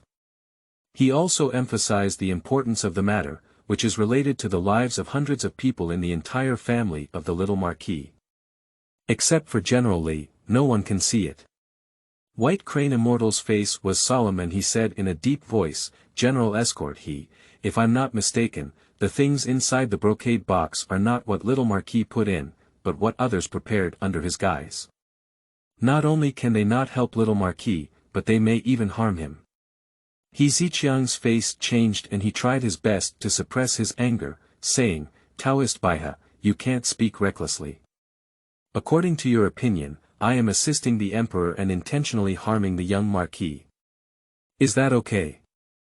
The White Crane Immortal hurriedly said, I dare not, I just say that the chief escort may be used by someone with good intentions to do bad things. How about this? You open the brocade box and take a look on your own, and we will not peep from the side. If I guess wrong, I will apologize in front of the little Marquis. I will bear all the consequences on my shoulders. If I guess right, please ask the chief escort to destroy the brocade box immediately. He Ziqiang looked at the White Crane Immortal and then at the 12 members of the Qianyuan gang, including Mi Shuio. After pondering for a while, Xiao Zhurong suddenly said, You all claim to be friends of the little Marquis, one by one for the little Marquis. I ask you, after the great steward of Qi found us, we almost left Hengyang City overnight without stopping. How did you know our whereabouts? Is it the butler who notified you in advance to intercept here? If he has ulterior motives and wants to harm the Marquis, he won't notify you to intercept him.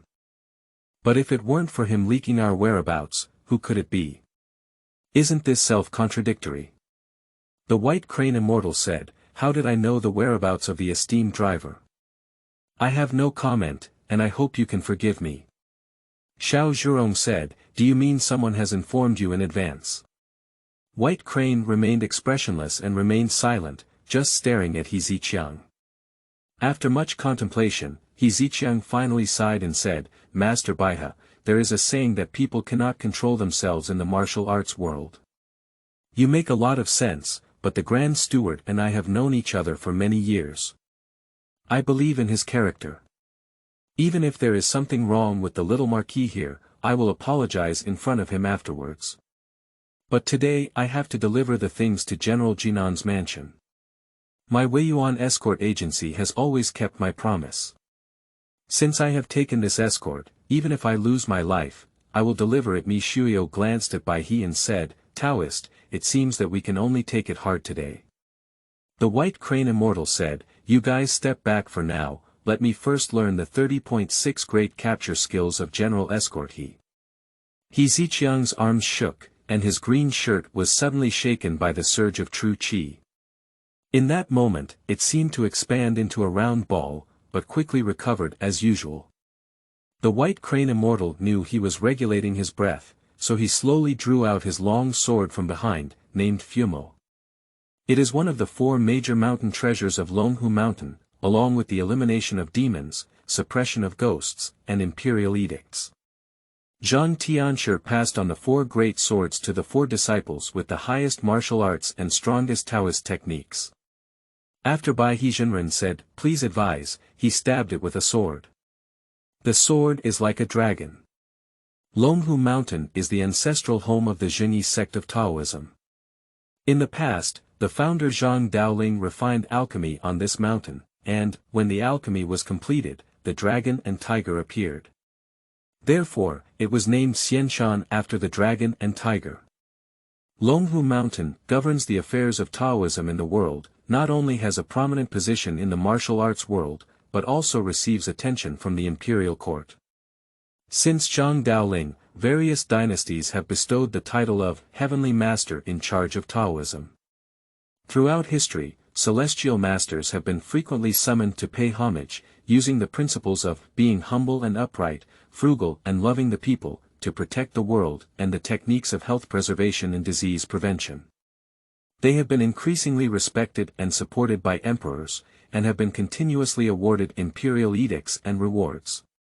They have successively ordered to be in charge of various Taoist affairs in Jiangnan and to be in charge of Taoist affairs in the world, ranking first and second in rank, to be granted special favor by marquises and earls, and their power seems to be more important than that of imperial officials. Therefore, people in the martial arts world have always believed that the Taoists of Longhu Mountain attach great importance to alchemy in cultivation, demon slaying, and governing Taoist affairs in the world, but do not value martial arts. Therefore, compared with the Wudang and Kongtong sects, their martial arts are completely different. Although Dragon and Tiger Mountain is respected in Taoism, in the eyes of Jianghu people, Wudang sect is the top leader in Wulin. But the White Crane Immortal just revealed a miraculous skill of shrinking his hand to an inch, which made everyone dare not underestimate it anymore. There are not many people in the martial arts world who have this level of proficiency in lightness skills. With a flash of sword light, it has reached my throat. He Ziqiang dodged sideways and passed with the tip of his sword pressed against his face. What a fast sword! Without waiting for the sword to mature, He Ziqiang cut his left palm and fingers like a knife towards the White Crane Immortal's side. The strong wind broke through the air, and White Crane Immortal's right elbow sank rapidly. He resisted a hand knife with a backhand sword that opened the heavenly gate and directly struck He Ziqiang's Baihui acupoint on the top of his head.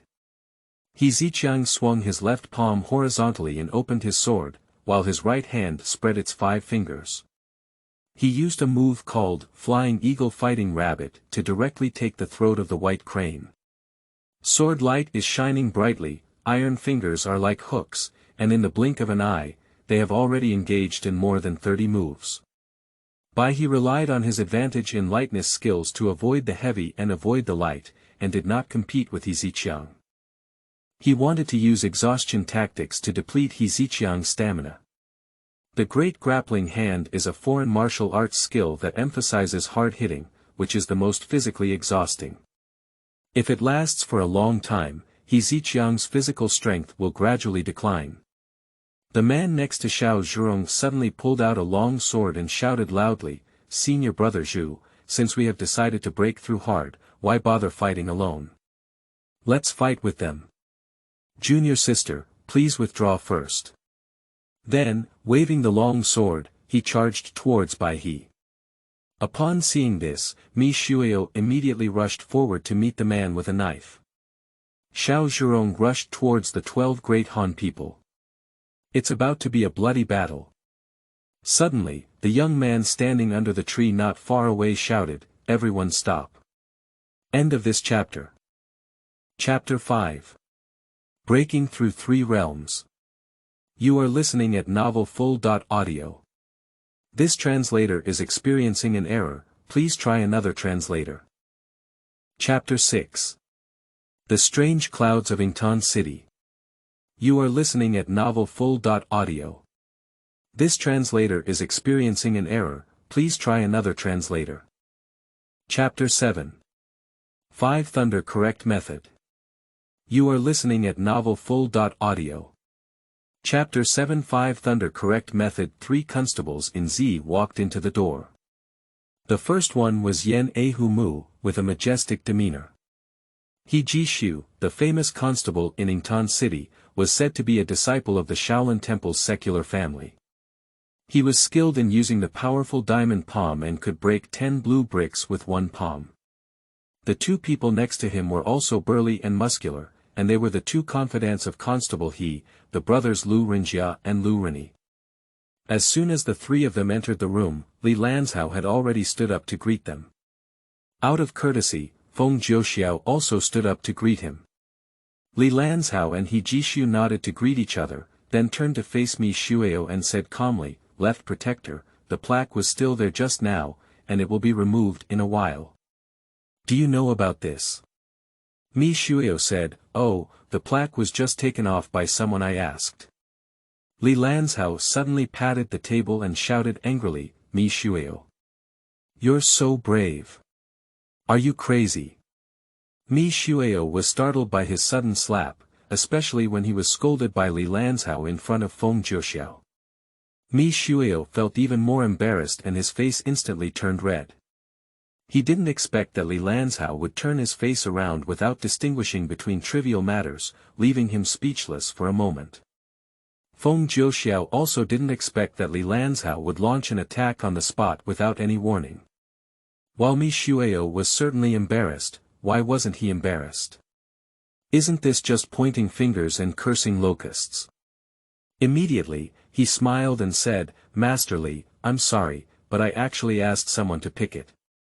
Li Lanzhao glanced at Feng Jiuxiao with a displeased expression and said, "Young Xia Feng, as soon as you arrived at my Qianyuan sect, you took off my plaque. What do you say?" The Qianyuan gang is one of the 8 dark halls of the Tiandao sect, and in the eyes of outsiders, the Qianyuan gang has nothing to do with the little marquis. Since it has nothing to do with it, Li Lanzhao will just pretend to be confused to the end, regardless of your relationship with the little marquis. Besides, the life and death of the young marquis are uncertain now. How long will it take to kill this stinky guy? Mi Shuio, this stumbling block, has never been on the path. Since he is loyal to the little marquis, let's continue to serve under the 9 springs. Watching Li Lanzhao's eyes flicker, Feng Jiuxiao knew he had already committed murder.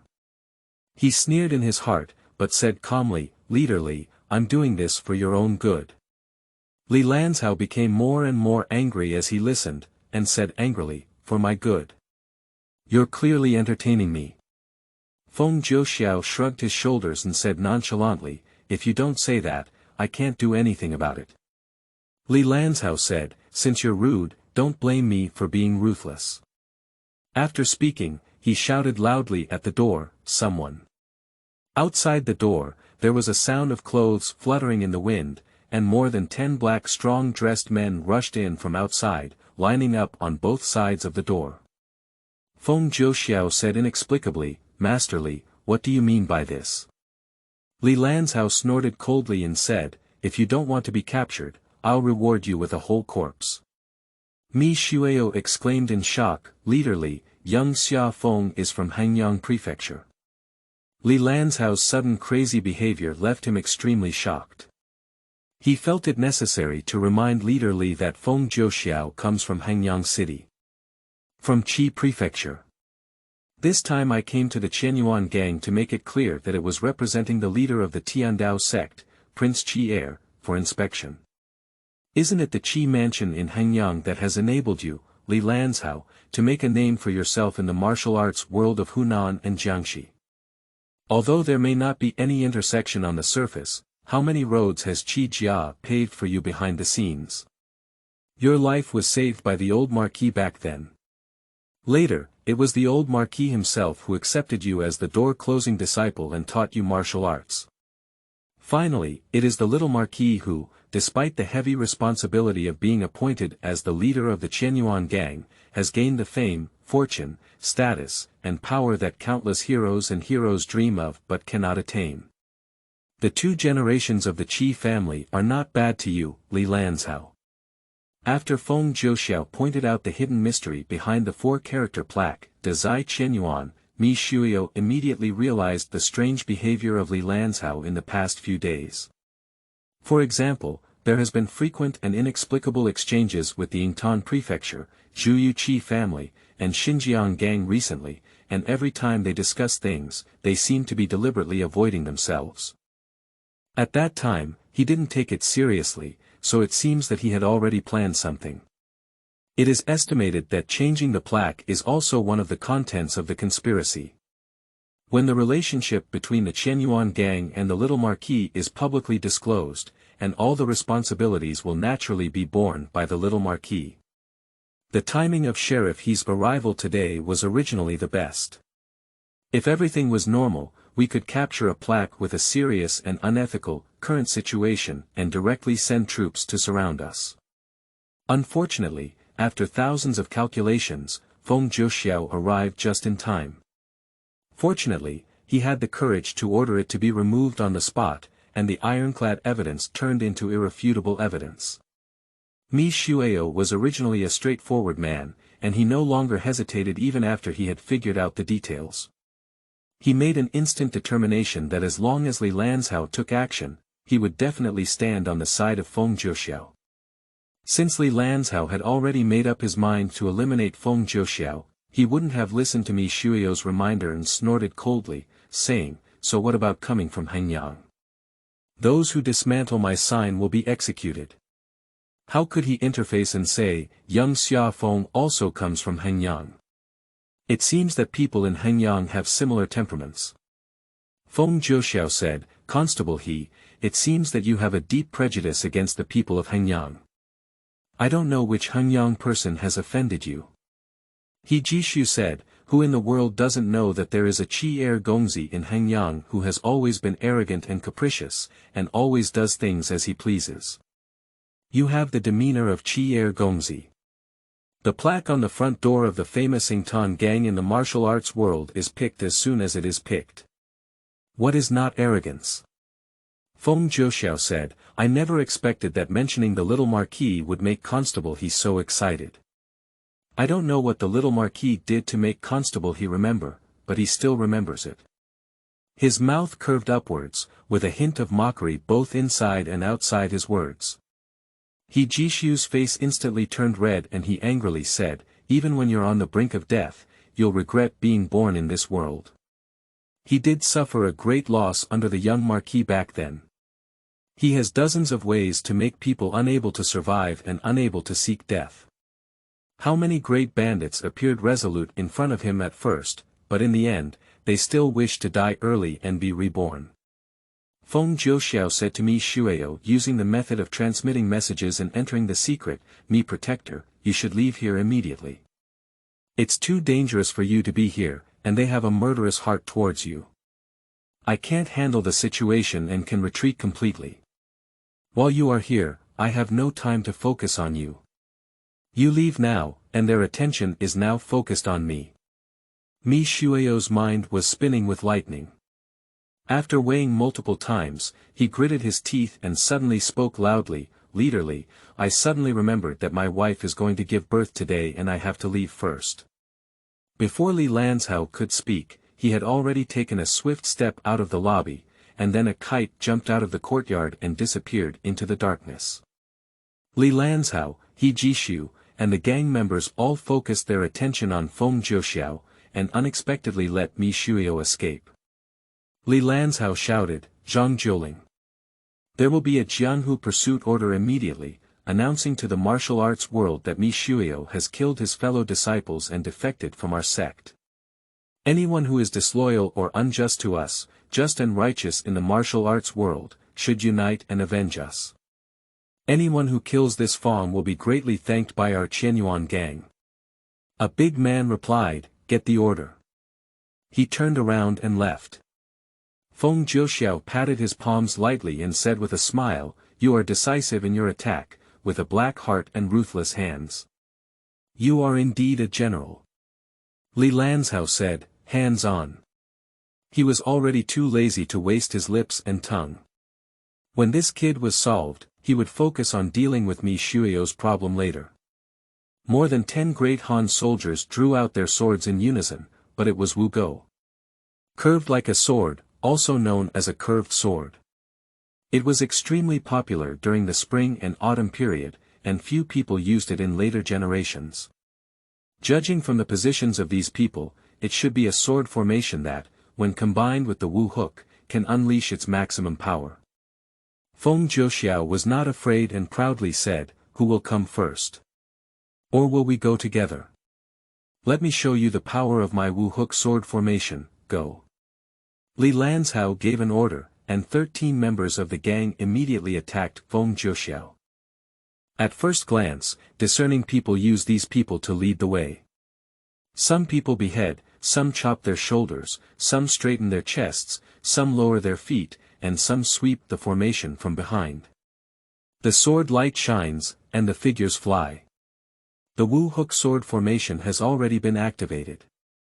Feng Jiuxiao's figure was like an electric current, flashing and moving in an instant that was too tight to move. He avoided direct thrusts and pushed aside oblique splits. All seemingly deadly moves were weak and powerless in his eyes, especially after other Xuanwu divine arts broke through the realm one after another. His perception of the outside world became more and more acute. These lively and powerful men's movements were not slow. If they had dealt with this formation 3 months ago, it would have been very difficult. Now, looking at these people's movements again, they are so slow. Seize 2 handles, bounce 2 handles, step on 3 handles, and destroy 7 Wu hooks in a row. In conversation and laughter, the sword formation has already been broken. It can't be broken anymore. It can be said that he broke through Li Lanzhao's Wu Hook sword formation like destruction and decay. Li Lanzhao couldn't help but contract his pupils, feeling inexplicably cold in his heart. How could he also take a deep breath? The two have different expectations for the sword formation.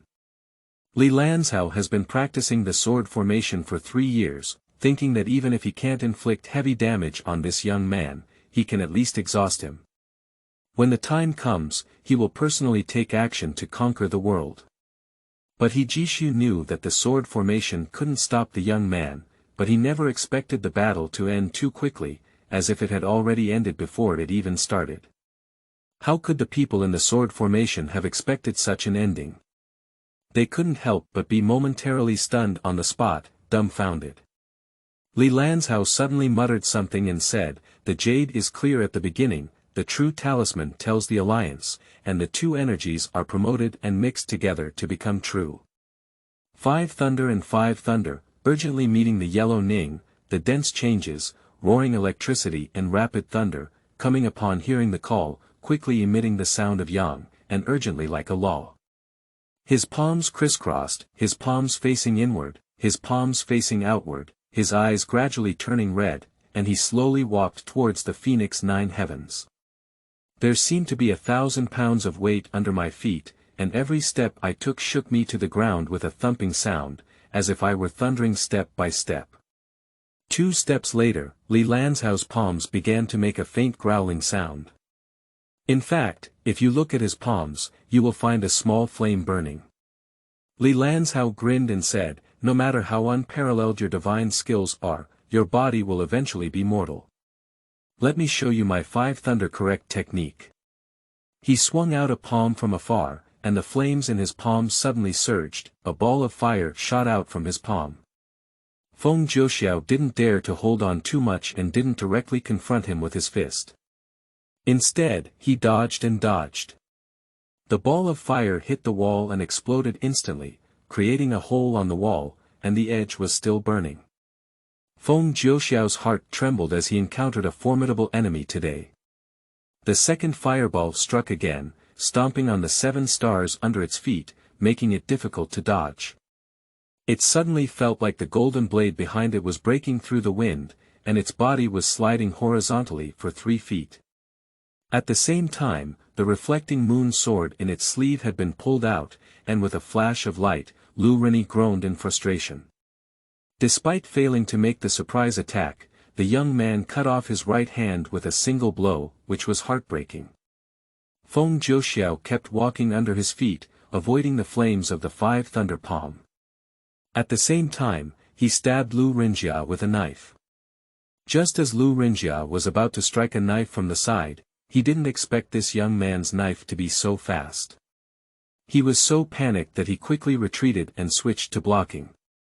He thought he could escape a disaster, but unfortunately, after retreating a few feet, he felt a fire snake winding past from his right neck to his left chest, with a burning pain. Just as he was about to look down at his injury, he felt a sudden burst of blood mist from his chest, and his whole body's essence was instantly released for thousands of miles. His eyes were black and he lost perception. He Jishu saw Feng Jiuxiao's figure as if it were an electric shock or a ghost. He cut off Lu Rini's right hand with a knife and killed Lu Rinjia with a knife. His heart was already trembling with fear. He had just wanted to take action, but now he stands still on the spot. The flames in Li Lanzhao's palm burned more and more vigorously, and the true fire in his body gradually reached its peak. He shouted loudly, "What's so much? When are you waiting for it if you don't take action at this moment? Aren't you afraid that the Heavenly Lord will punish you for retreating from battle? Strictly speaking, his 5 thunder correct law is just a fake law. The true 5 thunder correct law is to use the gasification of his own 5 organs to become the god of 5 thunders, mixed with the god of void, and exercise various divine powers with the power of heaven and earth. Taoism emphasizes the transformation of 1 qi into 3 clarity, and this qi is the mixed element and 1 qi, which is the Tao. One of the treasures in the Taoist treasure trove, Wang Shichen's prayer for the 8th section brocade, states, "When the heaven and earth receive this qi, they are constantly changing. People are the spirits of all things, and when they receive this qi, they can feel the heaven and earth, move ghosts and gods, and breathe in wind, clouds, and thunder and rain. The true 5 thunder correct method consumes less internal energy, and the thunder qi of the 5 organs in the body only plays a coordinating role, just like the emperors, ministers, and assistants in medicinal herbs each perform their duties. The 5 thunder true qi in the body, like a medicinal guide, triggers the true thunder of heaven and earth to achieve great success." However, Li Lanzhao's 5 thunder correct technique is actually a secret study of some of the thunder technique mnemonics from Longhu Mountain, combined with half of the plagiarism from Mao Shan Sek's thunder technique. He is arrogant and forcefully cultivates it, gaining its form without any divine power. He does not even rely on heavenly power, and every palm is burning his true element. The greater the power of thunder fire, the greater the consumption of true elements. Therefore, he cannot sustain it for long now. Seeing how many people who do not take advantage of this opportunity to jointly kill the enemy, they even sit on the wall and watch. Li Lanzhao was almost furious. He Jishu didn't know that Li Lanzhao was already at the end of a strong crossbow. He only saw that Li Lanzhao's eyes were as red as blood, his palms were ablaze with flames, and one after another, thunderous flames roared, causing Feng Jiuxiao to dodge left and right in a very awkward state. Therefore, with a strong courage, he drew out his sword and climbed up. Feng Jiuxiao saw the flames of Li Lanzhao's palms growing stronger and spreading to his arms, causing sparks to splatter everywhere with every burst of lightning, fearing that it would burn several holes in his body. I originally intended to strike Li Lanzhao with a single blow, but when I saw the power of the 5 thunder correct technique, I was not only interested, but also began to engage in combat. I asked Li Lanzhao to exert all his strength so that I could see his entire leopard. But He Jishu approached with his sword, while Feng Jiuxiao showed no interest. After avoiding a thunderous fire, he jumped up and down behind He Jishu, and cut off his head with one sword. Suddenly, I caught a glimpse of Lu Rini using his remaining left hand to pull something out of his arms, probably a hidden weapon or something. I couldn't help but feel angry. "Do you still want to sneak an attack?" With a single slash, Lu Rini's forehead cracked open. At this moment, Li Lanzhao was already riding a tiger and difficult to get off. Although the 5 thunder correct technique was extremely powerful, it made Feng Jiuxiao run around aimlessly, but it could not last long. Seeing this young man, although he was hiding well, he kept jumping and jumping. If he continued like this, he would have to exhaust his internal strength and collapse to death. The 13 Wuhook swordsmen in the field were just struck by his 5 thunder correct technique, leaving no one left. At first, it was accidentally injured in a melee, and then it was deliberately taken advantage of the situation. Because it's too troublesome. Every time I hit that young man, there will always be a swordsman who will come out as a shield. Damn it, whether you don't mean it or not, go to hell. 13 Wuhook swordsmen, how could they have thought that the guild leader would vent all their grievances on them? Li Lanzhao's actions were as fast as lightning, and killing was only a matter of the blink of an eye. It was too late for everyone to react, and none of the 13 swordsmen were spared. Li Lanzhao became increasingly manic and anxious. He predicted that once he stopped, he would be killed by the young man, but if he didn't stop, he would be exhausted to death. His mother it. Li Lanzhao secretly complained incessantly in his heart. Half a pillar of incense continued, and Li Lanzhao's upper body was completely surrounded by flames, almost like a fiery man. In the deep night, a fiery man and a young man were fighting for life and death, and the scene was so eerie. After fighting several more moves, Feng Jiuxiao gradually understood several things.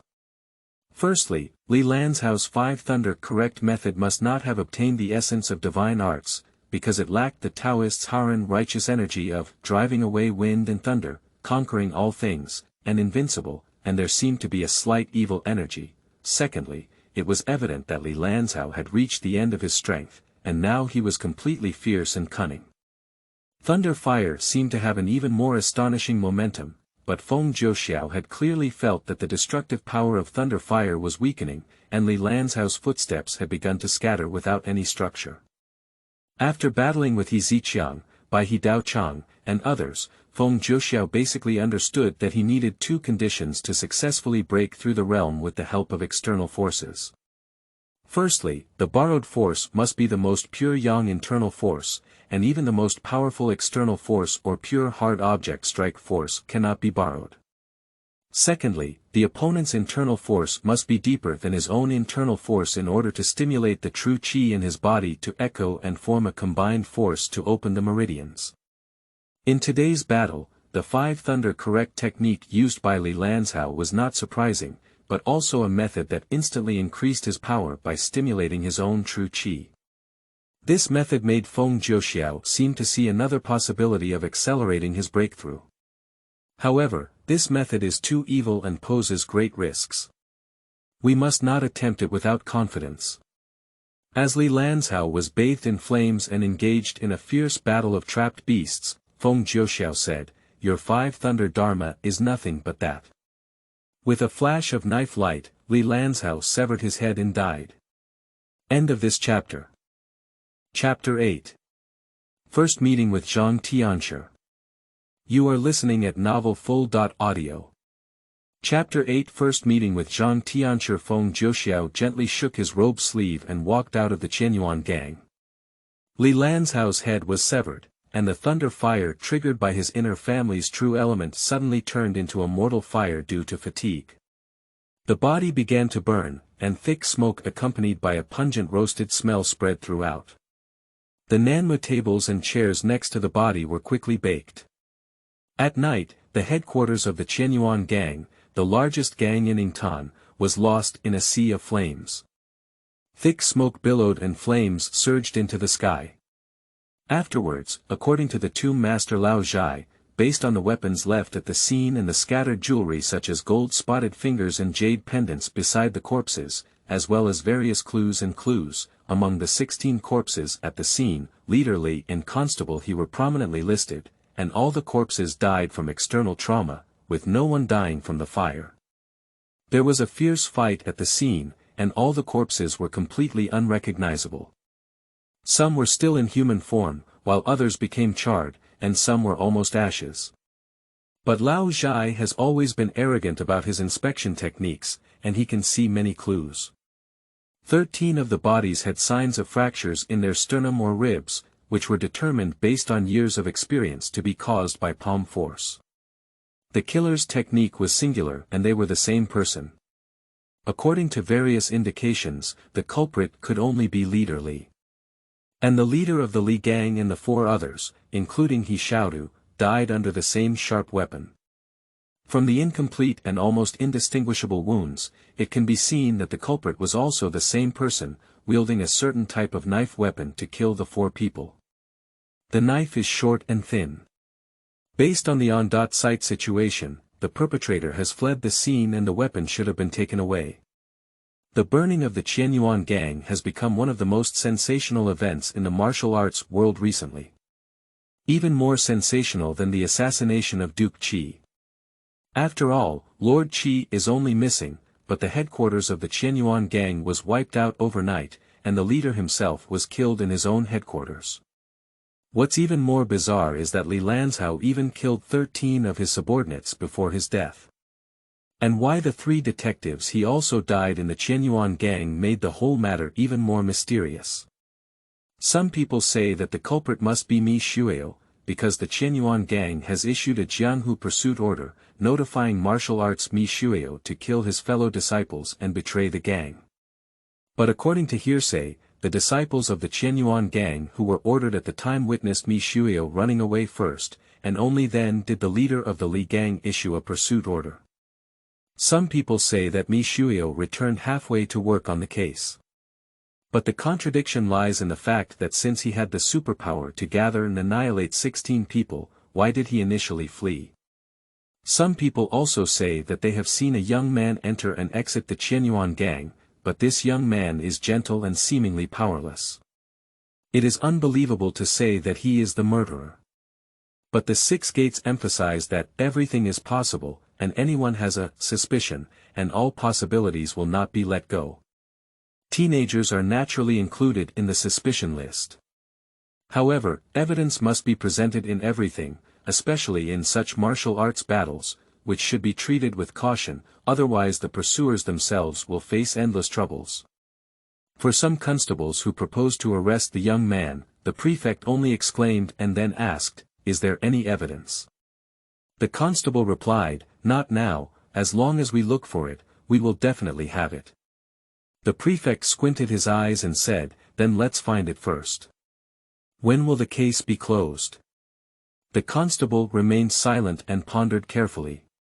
The prefect said, "I heard that Mi Shuio and Li Lanzhao were at odds, and he was also present before the fire broke out. It seems that there is both a motive for killing and a time for committing the crime, so the suspicion is not small." The constable's expression was gloomy, but his heart was clear. The prefect was eager to close the case.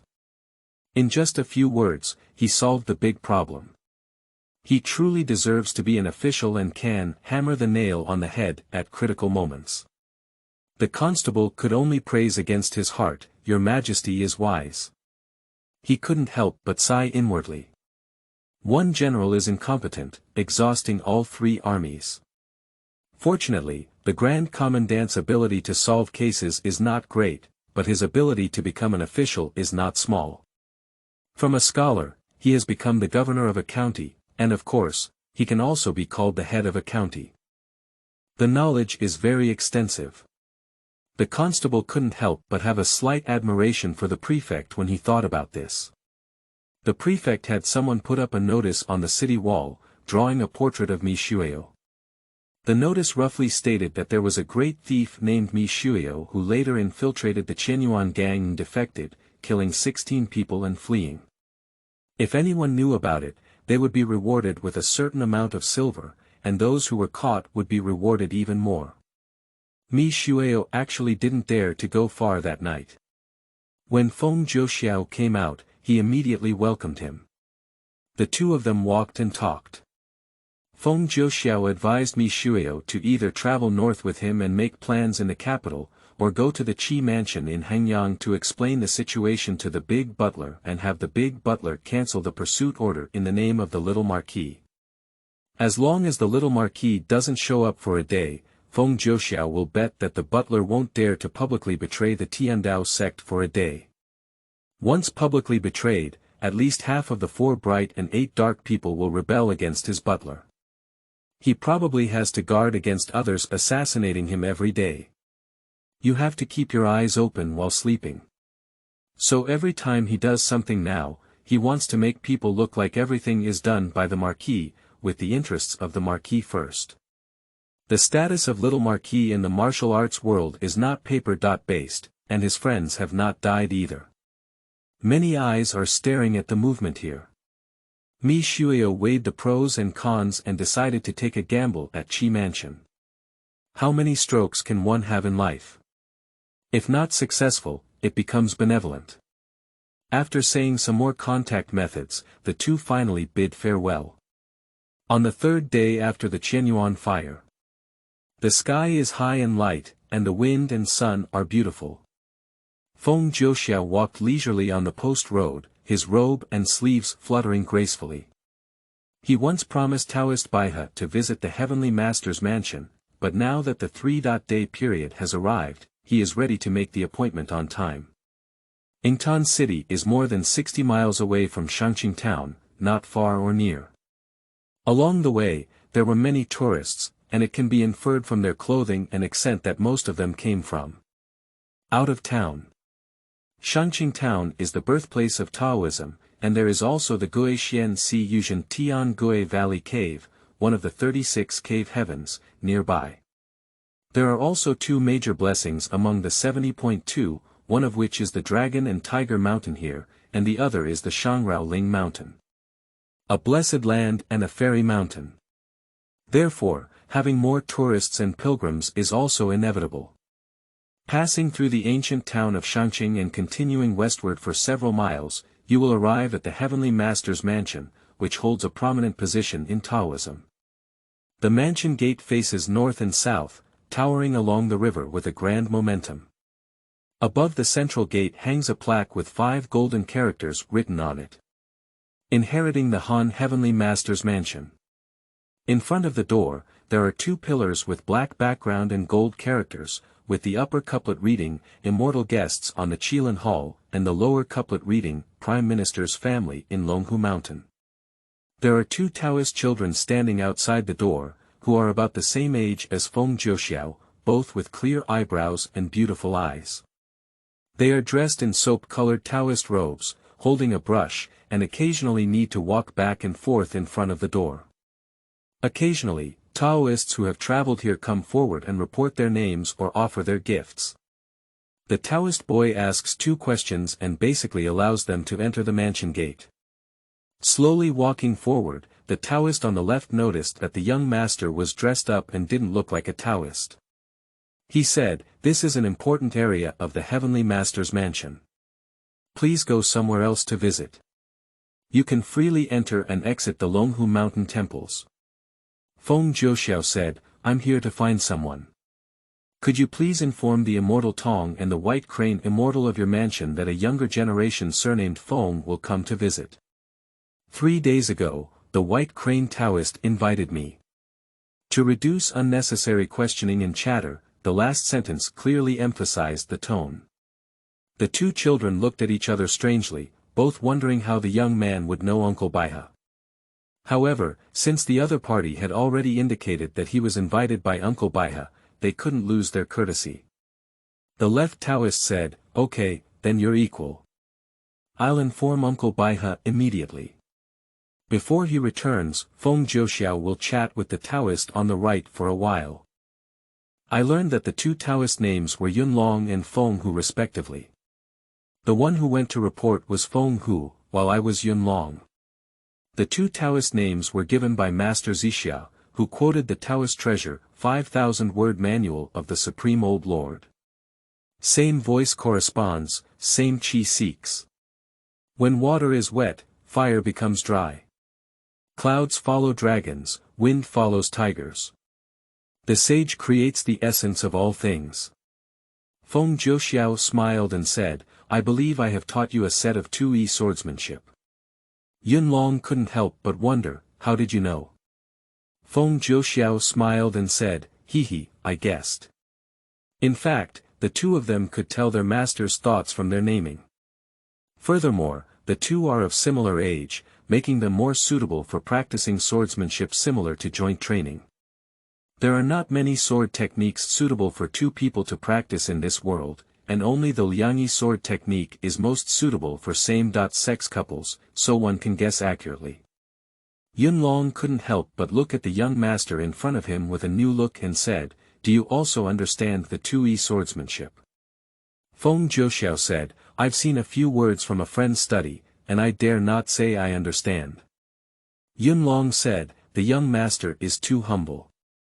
I don't know what kind of ideas he has. Yunlong is here to sincerely ask for some advice." After that, he even clasped his hands and bent down to give a big salute. He was talking about seeking advice rather than sparring, sincerely asking Feng Jiuxiao to share his views. Feng Jiuxiao said, "E has Tai Chi, which is the birth of 2E.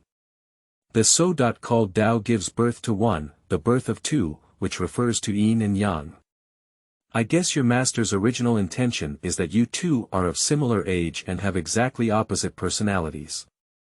Practicing these 2E swordsmanship can help you two make up for each other's shortcomings in personality. By relying on and cooperating with each other in swordsmanship, you can balance profits and losses, making your temper too irritable more peaceful, and your personality too negative and pessimistic can become more optimistic and positive. Right. Yunlong said, yes. Feng Zhouxiao said, the 2E swordsmanship is the most important combination, and your master must have talked a lot about it. I won't say much more. Do you know that the 2Es give birth to the 4 elephants? Yunlong said, of course I do. Tai Chi gives birth to the 2Es, and the 2Es give birth to the 4 elephants. Master said that when 2 people work together seamlessly, they can unleash the power of 4 people. Feng Zhouxiao said, do you think 1 person is powerful or 4 people are powerful? Yunlong said, of course, 4 people are powerful. Feng Zhouxiao said, actually, I think 1 person is powerful. If a general wants to win a war, he must command 1,000 troops and horses with ease, otherwise everyone will go their separate ways and become scattered sand. No matter how many people there are, it is useless. When 2 people become 4, the apparent power of the attack is increasing, but the exposed loopholes are inevitably also increasing. The highest level of the Lianyi sword technique should be that 2 people are like 1, with doubled power and halved flaws. The 4 symbols belong to the 2E, and the 2E belong to the Tai Chi. Yunlong pondered for a moment, as if his master had said similar things before, but he also seemed to have said that it would be great if the 2 of them could reach the realm of 2 rituals and 4 phenomena before the age of 30. To return to simplicity and reach the state of returning to the Tai Chi of the 2E, it is estimated to be after the age of 40. It seems that in the future, we still need to practice with Feng diligently. The 2 chatted for a while before Feng came out of the mansion, followed by a middle-aged Taoist named Bai He. Bai He quickly stepped forward and smiled, young Xia, you are indeed a believer. Feng Zhouxiao said, the Taoist is highly praised. White Crane led the way, and the 2 of them walked towards the mansion, one in front and one behind. Baihe gave a general introduction to the architecture of Tianshi Mansion, which mainly includes Xiantan Hall, Jinwu Hall, Tiju Office, Fuzhuan Bureau, Zanjiao Hall, Wanfa Sect Altar, Great Hall, Family Temple, and so on, covering an extremely wide area. The 2 of them chatted while walking. Feng Zhouxiao listened to the legend of the Heavenly Master's mansion narrated by the White Crane Immortal, and his eyes looked around, only realizing that the Heavenly Master's mansion was grand, magnificent, and the architecture was quite magnificent. Although the mansion of the little Marquis was not small, it could not be compared to it. The camphor trees in the courtyard form a forest, with towering ancient trees and thick shade like a canopy. Taoist priests in groups of 3 or 2 occasionally pass through. The White Crane Immortal said, I once talked to Master Zhang about the Phoenix young hero. His martial arts originated from Wudong, and although he does not practice Huang Lao's martial arts, everyone belongs to the same lineage of Taoism and can be considered destined.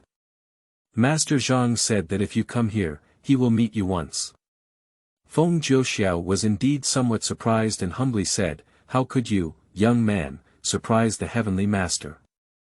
The White Crane Immortal smiled and said, He, your martial arts and techniques are quite strange. From the perspective of your background, you are the authentic internal skill of Wudong Xianmen. However, experts in the same realm cannot unleash your power, so it is very strange. What's even more strange is that you clearly broke through 3 realms at that time. Little friend, please don't hide it from me. Both the Heavenly Master and I are martial arts enthusiasts, but we are very interested in this and have no malicious intentions. Don't be overly concerned. Although the Heavenly Master is a scholar of heaven and humans, he can't understand the reason behind it.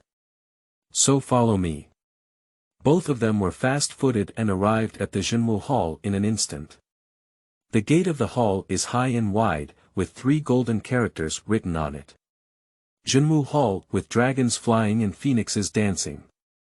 Upon entering the main hall, the first thing that catches the eye is a statue of the Zhenwu Emperor, holding a huge peachwood sword and gazing into the distance, exuding a majestic aura.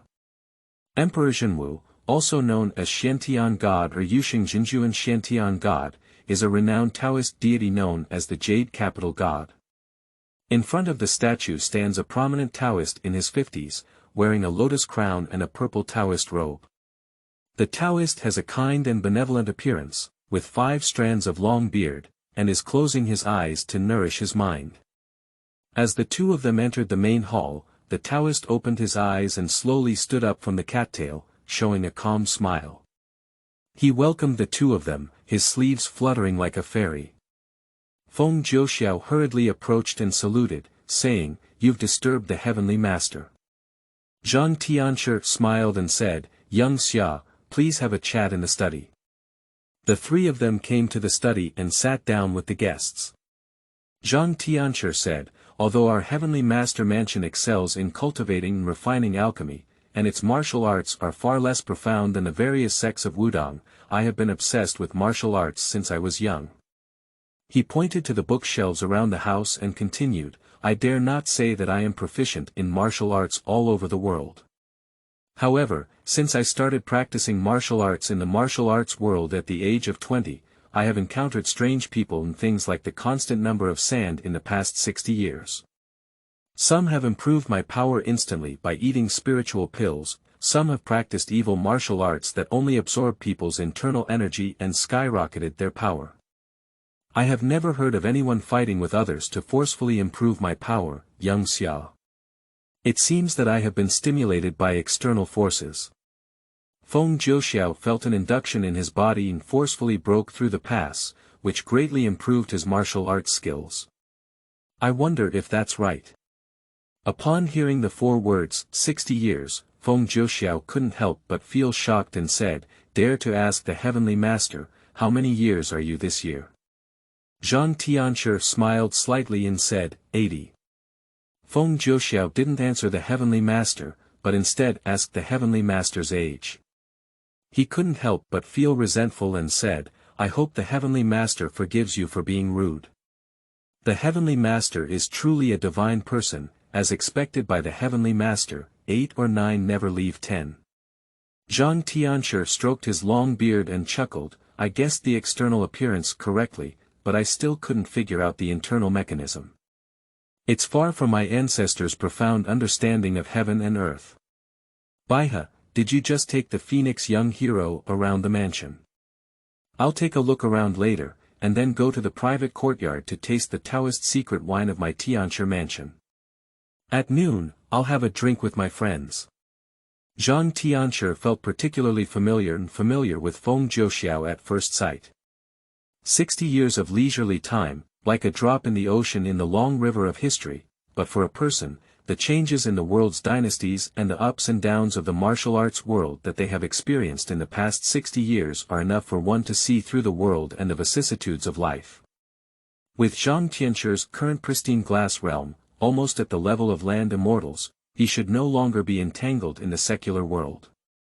Unfortunately, there is also a saying in Buddhism. If the Buddha is not sentient, why should he spread his life? Daozu also said to take advantage of the situation. If we meet today, it is fate. Since we have fate, why not have all the fun? Wu Wei, but it is not Wu Wei, it is the natural flow of Tao and Dharma. Doing nothing is also doing. Although Zhang Tianshi has the supreme authority to command all schools of Taoism in the world, he always follows his true intention in everything, so his style of action is very approachable. But there are not many people who can arouse the interest of the heavenly master, but this young man actually evokes many memories of his youth. Feng Jiuxiao followed the instructions of the heavenly master and transferred to several other mansions with Baihe, gaining a better understanding of the history of the heavenly master's mansion and the deeds of various generations of heavenly masters. At noon, the Taoist secret brew indeed had a unique taste, and the unique Tai Chi banquet of the heavenly master's mansion was highly praised by Feng Jiuxiao. The ingredients were only vegetarian dishes such as bamboo shoots, beans, and mushrooms, but they were cooked with a different flavor. The master of the spoon was indeed extraordinary. Bai he said, they are all home-cooked dishes. Although they are difficult to climb to the top of the elegant hall, they conform to the path of purity, few desires, and obedience to heaven. Feng Jiuxiao said, indeed, this banquet is just like a poem. The articles were naturally made, and the skilled hands stumbled upon them. These dishes were also naturally made, but someone accidentally discovered the method of cooking and mixing. This is a humble poem. On the other hand, if reading does not break through 10,000 volumes, how can there be a God in writing? There are not only billions of people in the world, only those who break through 10,000 volumes can occasionally obtain the articles that were made that day. Bai he praised, you have truly seen extraordinary things. Although Taoist priests in Longhu Mountain are known for their talismans and spells, they still need to be physically strong to defeat demons and eliminate demons. Like the Maoshan sect, they also attach great importance to the cultivation of martial arts. Only with a strong body can yang energy be gathered. You may only see a person's level of martial arts, but in the eyes of cultivators from the Longhu Mountain lineage, a person's external appearance is not only the level of martial arts cultivation, but also the degree of the richness of the body's righteous and evil energy. Today, we have a chance, so let me tell you more. Thank you very much, Taoist. Regarding the qi of good and evil, I am going to seek your advice. Do good people also have evil qi? Of course. Everyone has both good and evil energy, and you do the same. There is a demon in the depths of anyone's heart, like the dragon lurking in the abyss, which we call the heart demon. Feng Jiuxiao's heart trembled, heart demon. Don't be nervous, everyone is like this, and I am the same. As long as you focus on doing good, restrain your inner demons, diligently cultivate mystical Taoist techniques, help the needy, and save the world and the people, we can maintain a sense of righteousness, and evil will not erode us. We can strengthen our Tao heart, and ultimately achieve the Great Way. Learned. Zhang Tianshi remained silent and said, the inaction of our Taoist school is actually the great achievement. Buddhism emphasizes the emptiness of all four phenomena, which is actually a disguised escape and a self-hypnosis method. Royal emperors are most willing to believe in Buddhism among the people, and those who believe in Buddhism usually believe in the cycle of cause and effect. When faced with setbacks, they will endure them and find it difficult to rebel. In history, many dynasties have launched anti-Buddhist movements, but anti-Taoist behavior is almost non-existent. It is because our Taoist school emphasizes the elimination of demons and the protection of the Tao. Acting on behalf of the heavens. However, this is also a double-edged sword. If the emperor is enlightened, the world will be governed, and if the emperor is incompetent, the world will be in chaos. A great rule is a wise ruler, and a great chaos is a foolish ruler. A foolish ruler is an abandoned son of heaven, and killing him is also a way to do justice for heaven. Therefore, throughout history, emperors have been trying to establish good relations with our dragon and tiger mountain, just to fight for justice. What is the true dragon heavenly son? It is in line with the Tao. A few people were chatting when a Taoist came in and reported, to the heavenly master, Master Wujin of Kongtong Mountain is requesting an audience. Zhang Tianshi said, let him wait a moment in the West Wing study first, and I will go in a moment. Feng Jiuxiao said, since the Taoist is busy with important matters, I won't bother you. After dinner, I'll take my leave. I happen to have to rush to the capital. The heavenly master said, I have already seen that you have a heavy responsibility, so I will not delay your journey. You will come frequently in the future. Baihe will give you the true martial arts demon subduing sword technique as a gift, and you will inevitably have the heroic act of eliminating demons and defending the Tao in the future. This secret book is not as precious as a broom, so it is better to use your hand to play its due role. Let me take a step first. After saying this, his big sleeves float like the wind and he walks away. End of this chapter. Chapter 9. Fist Fears Youth. You are listening at novelfull.audio. Chapter 9. Fist Fears Youth. After parting with the White Crane, Feng Jiuxiao prepared to head north along the Xian River against the current. The local water transportation is controlled by the education system. Each gang has its own way of making money and controls a certain industry, just like the Qianyuan gang in Yingtan. Although they have their own fields, restaurants, and silk shops, the most profitable one is actually selling salt. At first, the Qianyuan gang was responsible for providing protection for the government's transportation of salt and earning some small money, but when they saw the astonishing profits from salt, Li Lanzhao privately ordered people to also start selling salt. The scope of salt trafficking gradually spread from Yingtan to several surrounding counties. Fortunately, other gangs did not have the courage to smuggle salt, otherwise the Qianyuan gang would have to be constantly prepared to fight with them every day. For this reason, Li Lanzhao has long issued a death order. Whoever dares to take food from a tiger's mouth will be called dead without a burial ground. Arriving at the ferry, I saw that the shore was already filled with guests waiting to board the ship. There are more than 10 wooden boats of different sizes parked on the river, including a 3-story tall dragon boat that can accommodate nearly 100 people, 5 or 6 small boats that can only accommodate 3 to 5 people, and several bamboo rafts that can carry both people and goods. A muscular man with a bare upper body loudly shouted, "Dragon boat 5 pairs 1, small boat 2 yuan 1, bamboo raft 1 pair 1, get on the boat and queue up, buy first and then get on." The shore passengers were originally grouped in groups of 3 or 2, but quickly began to queue up. The passengers on the dragon boat side lined up in 2 rows, each with at least 100 or more people. On the small boat side, there were also more than 50 or 60 people standing, while on the bamboo boat side, there were only 10 or more people. Who would be willing to sit on that bamboo raft that withstands the wind and rain, if there is a boat not to take?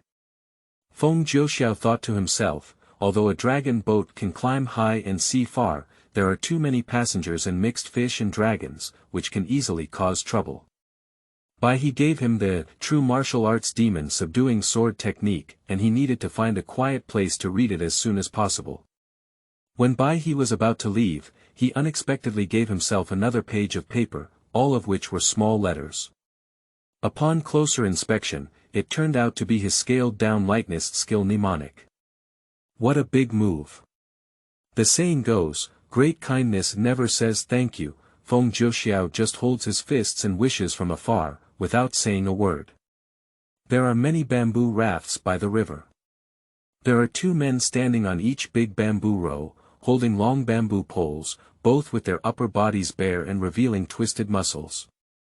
Locally referred to as the pork rib guy. There are few customers on the bamboo raft, so it's a good time to try taking it. Feng Jiuxiao climbed onto the large bamboo row on the left. There are only 2 guests on this bamboo raft, an old man with white eyebrows and an energetic young man. The old man held 2 iron gallstones in his hand and kept rubbing them. The young man had a long sword hanging from his waist and a bamboo fan in his hand, with no words on the fan's surface. On the bamboo raft, there was a small stool prepared by the boatman, and Feng Jiuxiao picked a not too shabby one to sit opposite the 2. The old man glanced at Feng Jiuxiao with his eyes, and saw that the young man was tall and plump, handsome and about 15 or 16 years old. He was dressed in a green shirt and without a sword, neither like a scholar studying nor a wealthy young master. He couldn't help but take a few more glances at Feng Jiuxiao. Although Feng Jiuxiao could see the green mountains and waters in the distance, he knew every move of the elderly and young people like the palm of his hand. The old man's gaze was like an electric shock, his temples were high and his grave was raised, while the young man was proud and full of pride. He is quite handsome, but his nose is like an eagle's hook, and his lips are thin, making him appear somewhat cunning and sentimental. The 2 pork ribs guys didn't say much, each supporting themselves forward. At first, the young man with a fan was also looking at the scenery on both sides of the riverbank, but as he noticed with his gaze that the old man had been observing the young man, he couldn't help but take another look at the young man. Seeing this young man's handsome appearance, despite his young age, his demeanor was calm and composed, and his mature aura was hidden above him, I couldn't help but feel quite jealous. The old man finally broke the deadlock and asked, "Where is this young master from?" Feng Jiuxiao smiled slightly and said, "Hengyang." The old man exclaimed, "I heard that there was a big event that caused a sensation in the martial arts world in Hengyang City a few days ago. Have you ever heard of it?"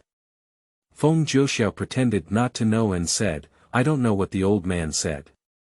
The old man said, "There are rumors in the martial arts world that the second young master of Qi was assassinated, and his whereabouts are still unknown. I don't know if it's true or not." Feng Jiuxiao said, "The second young master of Qi is a well-known figure in our Hengyang city. I know him. But he doesn't know me, haha. As for what kind of assassination happened, I'm not very clear about it. Mr. Lau, why don't you talk more about it?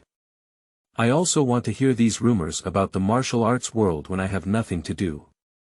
The old man's two-iron gall-bladder grinded loudly and said to himself, "I'm not very old and have a lot of cunning. The rumors about the assassination of Prince Qi Heir are well-known all over the world. The traffickers and soldiers in the streets and alleys of Hengyang talk about nothing more than these martial arts grudges. This young man cannot be ignorant of anything, it seems that he has a strong guard." Naturally, he didn't say it out loud. With a smile, Feng Jiuxiao said, "I am also a villager in the mountains and wilderness. These rumors are also hearsay, and I am not very clear." "Little master, where are you going?" Feng Jiuxiao said, "I originally wanted to go up to the Dragon and Tiger Mountains to see the wonders of the Dragon and Tiger Twin Peaks, but unfortunately, I was in a hurry and decided not to go there. I plan to go to Buizhou when there is a chance." The old man said, "Buizhou is not far from Huizhou, and the two of us happen to be going to Huizhou. If you don't mind, you can be companions on the way, and then we can go our separate ways when we reach Huizhou." Feng Jiuxiao thought to himself, "It seems like these two of us are going to be separated by our fathers." The young man looked like a master and disciple, with his 10-finger joints protruding and his fingers showing a cyan gold color, resembling copper instead of copper, or gold instead of gold. He must have practiced finger movements like the great eagle claw. The young man's footsteps were light, and his right hand holding the fan was noticeably smaller than his left hand, a small difference that most people wouldn't notice. However, Feng Jiuxiao could see it clearly. It must be that the young man was accustomed to using his left hand, but he used his right hand to hold the fan, trying to hide his left hand.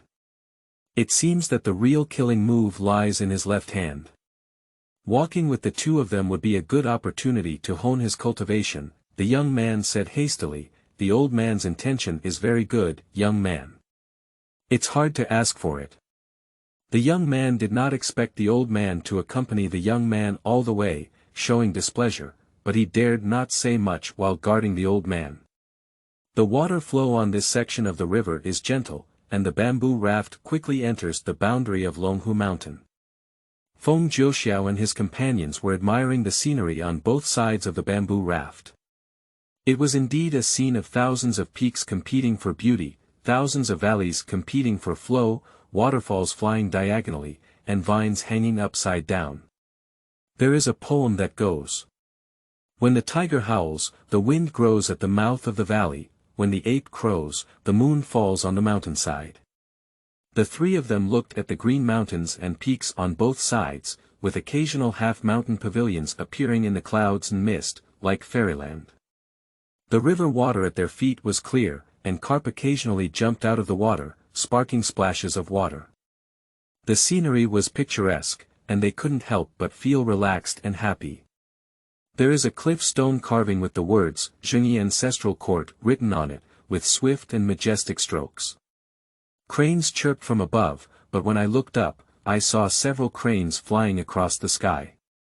The old man looked up at the sky and sighed deeply, saying, "It is truly the ancestral home of Taoism in the world. It hides wind and gathers water, and its spiritual energy is compelling. In addition to immortal birds, there is also a mountain-stabilizing spirit beast. The depth of the sect's heritage is beyond that of ordinary doors, and its neck and back can be seen. Feng Jiuxiao said, but I don't know that there are many mountain-stabilizing spirit beasts besides immortal cranes. The old man said, as the saying goes, when a pale is formed and a dragon and a tiger appear, it is named Longhu Mountain. Naturally, it refers to the two great divine beasts, the Qinglong and the white tiger. Legend has it that the Qinglong is named Mengzhang God-Lord, and the white tiger is named Qianbing God-Lord. The two great divine beasts have been sheltering Longhu Mountain for thousands of years. However, seeing the beginning but not the end, we have never seen a true dragon or a white tiger among ordinary people. However, it is said that there is a black leopard under the current Heavenly Master's seat, also known as the Dao Yen True Lord, who roams between the peaks of the Dragon and Tiger Mountains for years, protecting the spiritual charm of the mountains and suppressing evil spirits. The four great immortals under the Heavenly Master's seat, Zhang, Baihe, Xianqing, and Bishu, each have immortal birds and divine beasts to protect them. Feng Jiuxiao said, I believe the protector of the white crane immortal is the white crane immortal bird. The old man said, this is not necessarily true. I heard that the four great immortals can ride cranes and fly across thousands of mountains and rivers. Perhaps the guardian birds of the four are all cranes. Anyway, they are all rumors, I have never seen them before. Feng Jiuxiao said, your words are absolutely true. For several miles, the river became wider and the water flow became slower. There are dozens of bamboo rafts moored on the river ahead, forming a large circle. Each bamboo raft was filled with men with delicate red upper bodies. The densely packed bamboo rafts almost blocked half of the river, with several large flags and colorful banners prominently erected on the bamboo rafts. The only characters on the flags were Li and Huang, indicating that the leaders were surnamed Li and Huang respectively. As soon as the bamboo rafts on the river saw the banners, they immediately turned the bow of the boat and docked in the bamboo formation. The circle of bamboo rafts grew larger and larger. At this moment, the two platoon workers on the bamboo row of Feng Jiuxiao and his three companions were also approaching the circle of the bamboo row formation. Feng Jiuxiao said, Big brothers, why did you suddenly turn around and not leave? One of the platoon workers said in a rough voice, today is the big day for our platoon. Feng Jiuxiao asked, what big day? The platoon worker said, the day for electing the leader. It was originally scheduled for the day after tomorrow, but I don't know how it was changed to today. A few masters should go ashore and take the land route now. If we can't choose the leader today, not a single boat on the entire Xinjiang River dares to start construction. The old man said to Feng Jiuxiao, what do you think, young master? Feng Jiuxiao said, it's all up to the old man to make a decision. The old man pondered slightly and said, this time. The reason why we choose water transportation is because the Hunan Jiangxi region is mountainous and far away, requiring many detours. Although today we caught up with the internal selection of the sect leader, which may delay us for a day, compared with the mountain road that twists and turns thousands of times, water transportation is still much faster than land transportation. We can go north along the Xinjiang River until we reach Yangjiazui in Poyang and then go ashore. The plain is open, and we can either take a car or a horse by land or continue to take a boat along the Changjiang River by water transportation. Young master, do you think so? Feng Jiuxiao said, Mr. Lao makes sense. Since that's the case, why don't we just take a look at the sect leader selection conference here? To broaden one's horizons. The young man with a sword on his face looked gloomy and sneered, they just elected the sect leader. What's there to watch? Feng Jiuxiao didn't think it was unfair and said, as far as I know, there has never been a sect leader in Paijiao for hundreds of years, only a platoon leader. It is governed in sections along the Xinjiang River, and each platoon leader manages a section without disturbing each other. However, when encountering external enemies, they will attack in groups. Now that there is a sect leader, it indicates that the situation has changed. Either they have merged to fight against strong enemies, or just one Xinjiang river is no longer enough to satisfy everyone's appetite. One of the Paigu old men raised his thumb and said, "Young master, you are truly intelligent." "That's right. If the three of you are willing to wait in the platoon, don't be chaotic. Moving on. After selecting the leader, we will continue on our journey. If we can arrive at the Zhangjiaji tonight, it would be best to rest overnight at the temporary inn at the ferry." The old man said, "Okay, that's settled." Turning to Feng Jiuxiao, he asked, "I haven't asked for your surname yet." Feng Jiuxiao thought to himself, the old man is extremely shrewd. Instead of saying that a pseudonym will be exposed sooner or later, it's better to tell the truth. He smiled and said, "I dare not, I'm at the bottom of Feng Jiuxiao. Do you dare to ask the old man what his name is?" The old man said, "My surname is Zhang, and I have a single character. See. This is my nephew Zheng Yong."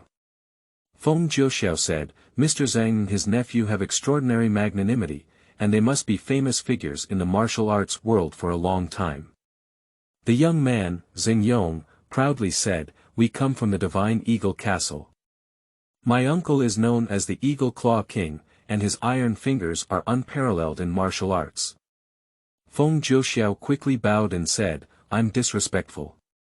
Zheng Haidao said, "Don't listen to him talk nonsense, it's just a nominal name. Apart from the Divine Dragon Island Lord, who claims to be the #1 martial arts expert in the world, the leader of the 8 major sects in the Central Plains, the 4th young master of the Wulin, and the Great Snowy Snow sect. The Withered Tree master of Shenfanyan Temple, the brothers Shuwen who roam the desert, and even the head of the demon cult and his 13 demonic envoys, none of them are outstanding in martial arts and dominate the region. Compared to them, I am already an old and decadent person in the sunset of the Western Mountain." Zheng Yong was quite dissatisfied and said, "Uncle is too humble." In recent years, the names of the 4 young masters in the martial arts world have been getting louder and louder. I have long thought of meeting them for a while. If it weren't for the support of the family, how could they have so easily achieved such a great reputation? Feng Jiuxiao said, "Brother Zhang's words are reasonable. It is indeed difficult to gain a foothold in the martial arts world without relying on family influence and solely on one's own strength, especially in just a few short years. In fact, the leaders of the 8 major sects are not like this. Those idle clouds, wild cranes, who have no family or sect, need to pay too much price to achieve the reputation and status of the 8 great masters." Zheng Yong seemed to have found a close friend and was quite excited, saying, "Not bad. I don't believe that there are no people in the martial arts world who have higher martial arts skills than them. They rely on the power of their sect to achieve fame, but sooner or later they will also fall on this. I want to challenge them and make them lose in front of my relatives, friends, and disciples. I want to become their lifelong nightmare." Zheng Yongzheng confidently announced his grand plan. Suddenly, there was a sound of drums playing in the bamboo formation, which lasted for about 10 times. The scene of nearly 1,000 people gradually fell silent, and all the workers sat down. If there were guests in the queue, they hurriedly sat down. In the center of the circle formed by bamboo rafts, there is a huge bamboo raft with one person standing at each end, both with bare upper bodies and bare feet. Dongsho is about 50 years old, with a short and sturdy figure. His temples are already graying white, but his eyes are still bright and lively. Standing on the bamboo raft, Yuziyuan stands still, exuding his dominance. The person from Shisho is in his 30s, with thick eyebrows and big eyes. His face has a beard that accentuates his masculinity, especially his tall and muscular figure. He is nearly 2 heads taller than the old man from Dongsho, just like a angry-looking King Kong. Feng Jiuxiao asked the platoon worker, "Excuse me, Brother Pai Tu, are these 2 candidates competing for the position of sect leader?" The platoon worker said, "The one to the east is our current sect leader Hun Jiang Long Li Tai Yi, and the other is De Pai Tu Fan Jiang Long Huang Fuxiong. What are the rules for choosing a leader?" Once every 3 years, the victory or defeat is determined by martial arts and magic. When the election comes, any person above the top level in the sect can challenge the sect leader. However, the sect leader has a privilege that all challengers must first determine the winner. Whether you are 10 or 100 people, you can only choose the only challenger to compete with the current sect leader.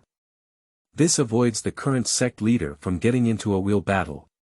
Whether the current sect leader is re-elected or a new sect leader takes over, one thing can be guaranteed. The sect leader will always be the strongest in the sect. Feng Jiuxiao thought to herself, I don't know which generation of sect leader established this sect leader. Rules, simple and rough yet effective, as the saying goes, are chosen by nature and the strong are respected. The law of the wolf pack is clearly adopted in the exclusionary religion. The wolf king is always held by the strongest wolf. The pork ribs man continued, my disciples of the exclusionary religion were subjected to bullying when they wandered in the rivers and lakes in their early years, and their living conditions were quite harsh, almost unpredictable. Therefore, later generations of disciples gradually developed a tenacious and brave character. It was not until my founder, Chen Xilong, came to Xinjiang that the fate of the exclusionary religion was changed. Master Chen is skilled in magic and has established his own family that combines Buddhism and Taoism. He is a chivalrous and righteous person, and throughout his life, he cleared reefs and killed countless water monsters. He taught us the methods of clearing and expelling evil spirits. We descendants, according to the size of our family, divided the river into sections and governed it together, with different leaders of all sizes managing the affairs of the Xinjiang River. But more than 100 years ago, the Maishan cult rose up and seized our territory recklessly, beating and scolding our brothers at will. Although there were many disciples of our sect, compared to the Maishan cult, they were scattered and scattered. Every time the two sides fought, they were defeated and unable to break through. Therefore, 100 years ago, there was an unknown figure in my sect, Li Tianyi. His martial arts skills were unparalleled, and after 3 years of fighting against various leaders, he finally defeated all the others to unify my sect, ultimately achieving the current dominance of my sect in Xinjiang. Feng Jiuxiao said, I have been taught. Just as Li Tianyi heard Heng's voice say, Brother Huang, our brothers are already in their 80s. Can we go to war? Li Tianyi has been re-elected as the leader of the sect for 3 terms, so he is determined to win the 4th term. Although Huang Fuxiong was sturdy, his voice was thin and he said calmly, please use your moves. I saw Li Tianyi squatting with his waist down and horse steps, pinching a Taoist lion seal with both hands, muttering, the Tai Shang Tai Xing is constantly changing. It drives away evil and binds the charm, protecting one's life and body. Wisdom is clear and pure, and the mind is peaceful. The 3 souls are eternal, and the soul is not lost. Urgency is like a law. But as I listened to the bamboo chopping under my feet, every bamboo on the chopping chops began to shake violently, as if it could break at any time. Huang Fuxiong also pinched an inner binding seal and recited the pure heart mantra once in his mouth. Underneath the feet, the divine power stabilizes the bamboo raft. At this moment, the bamboo rafts under Li Tianyi's feet trembled even more violently, but with a few bangs, the bamboo rafts under his feet finally broke free from their constraints, instantly separated, and scattered into the original shape of dozens of bamboo poles.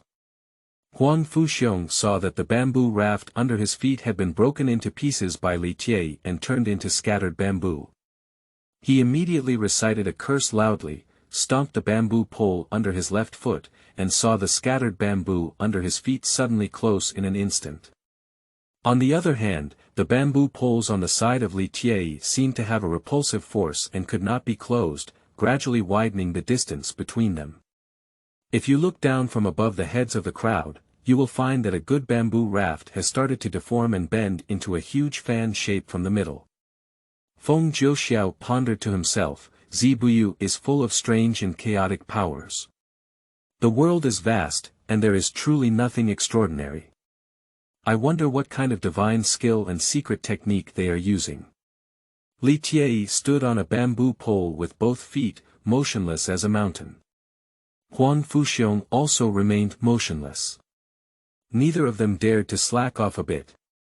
After struggling to hold on to half a pillar of incense, suddenly the bamboo chops under their feet crackled with a crisp sound, one by one breaking apart.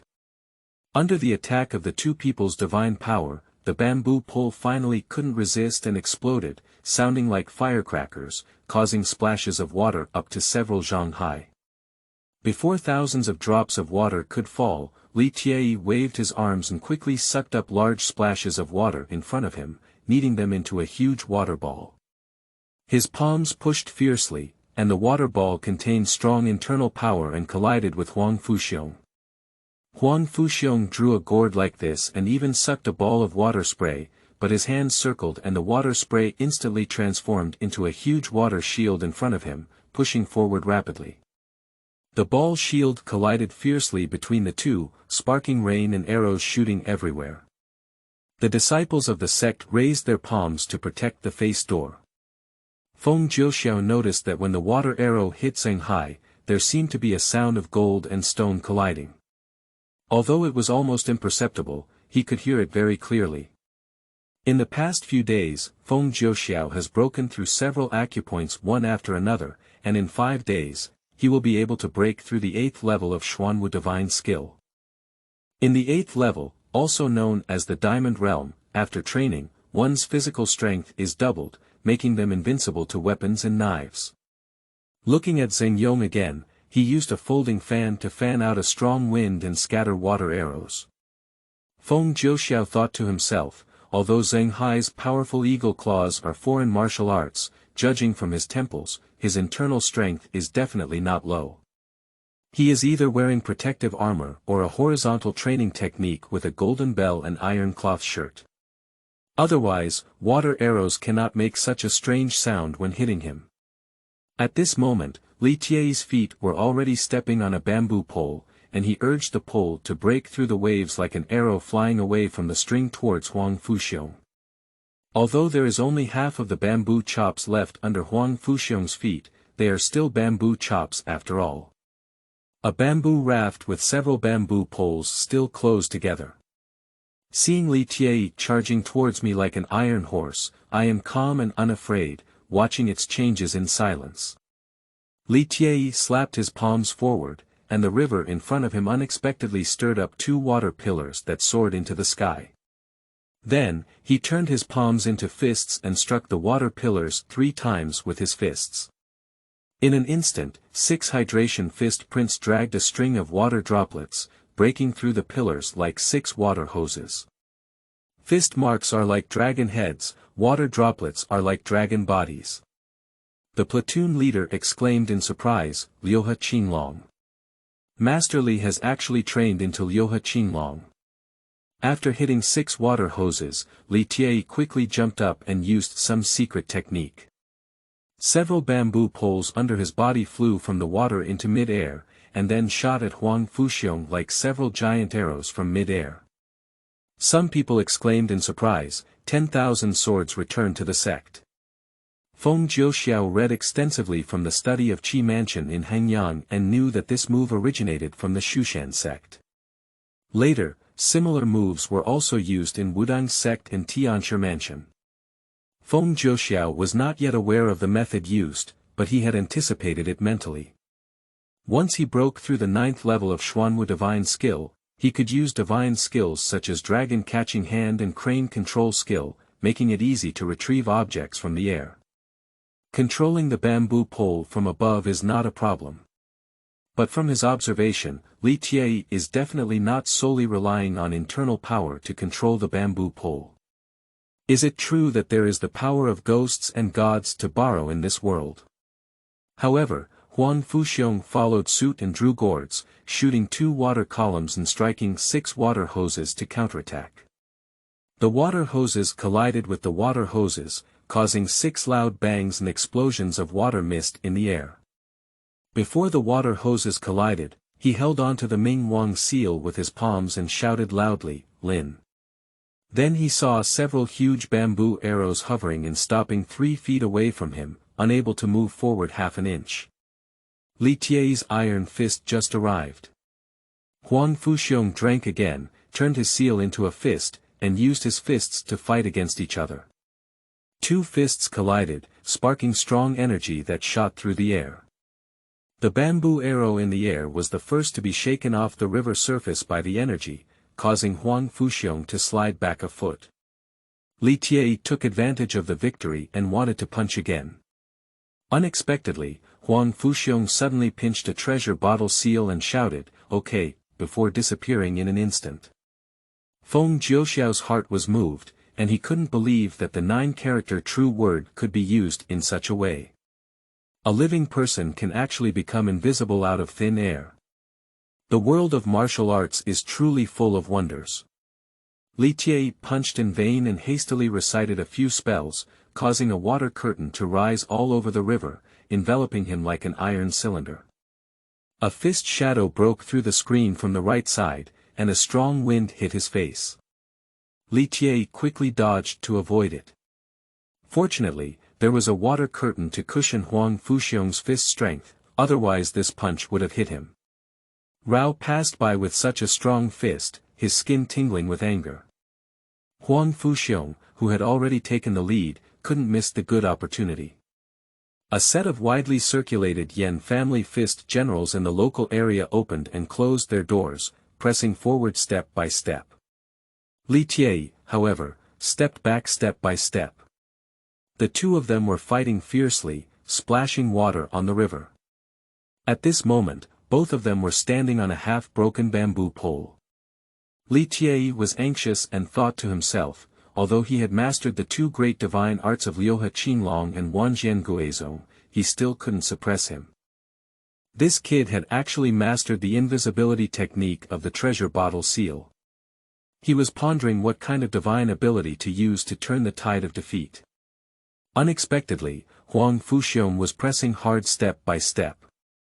Suddenly, he stepped out of the air and stepped onto the water surface, causing him to panic. He was punched by Huang Fuxiong and fell off a bamboo pole into the river. An elderly voice in the crowd shouted loudly, "Huang Fuxiong wins." The crowd suddenly roared up to the sky in unison, their voices shaking the clouds. Zhang Hai sighed and said, "Indeed, I'm still afraid of being young." End of this chapter. Chapter 10. A storm rises in Furong Tower. You are listening at novelfull.audio. Chapter 10. A storm rises in Furong Tower. The river gradually narrows and the water flow gradually changes from slow to rapid. Two pork ribs men stood at both ends of the bamboo chops, staring fixedly at the river.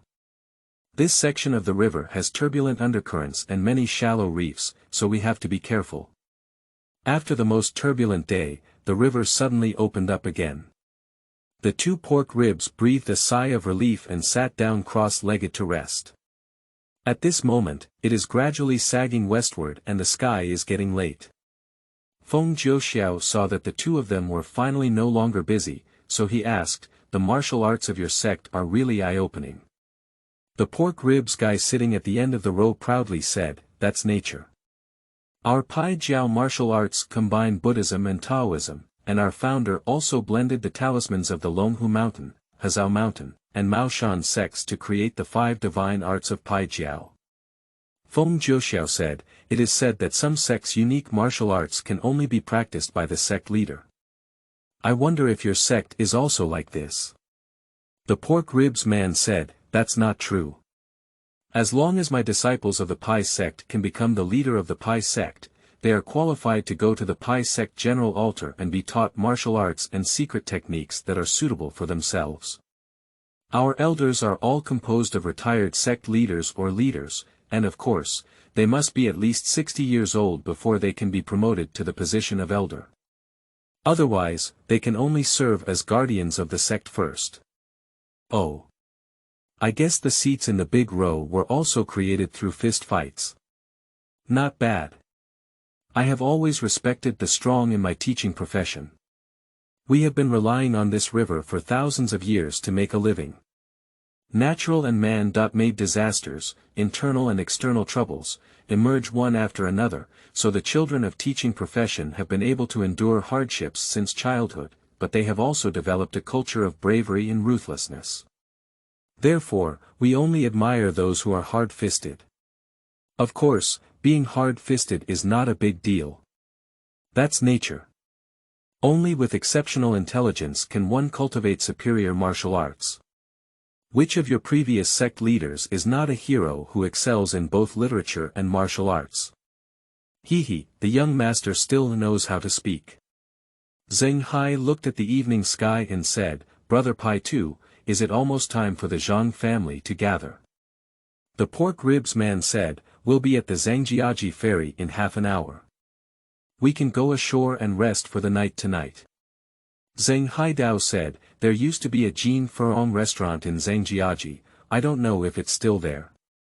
I went there 30 years ago, and at that time, the chef Lao Zhang made the chopped chili fish head, which was really delicious.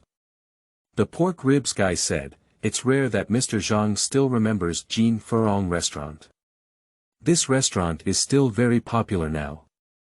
But the chef changed to his son, and of course, he's also called Lao Zhang now, Zheng Hai sighed.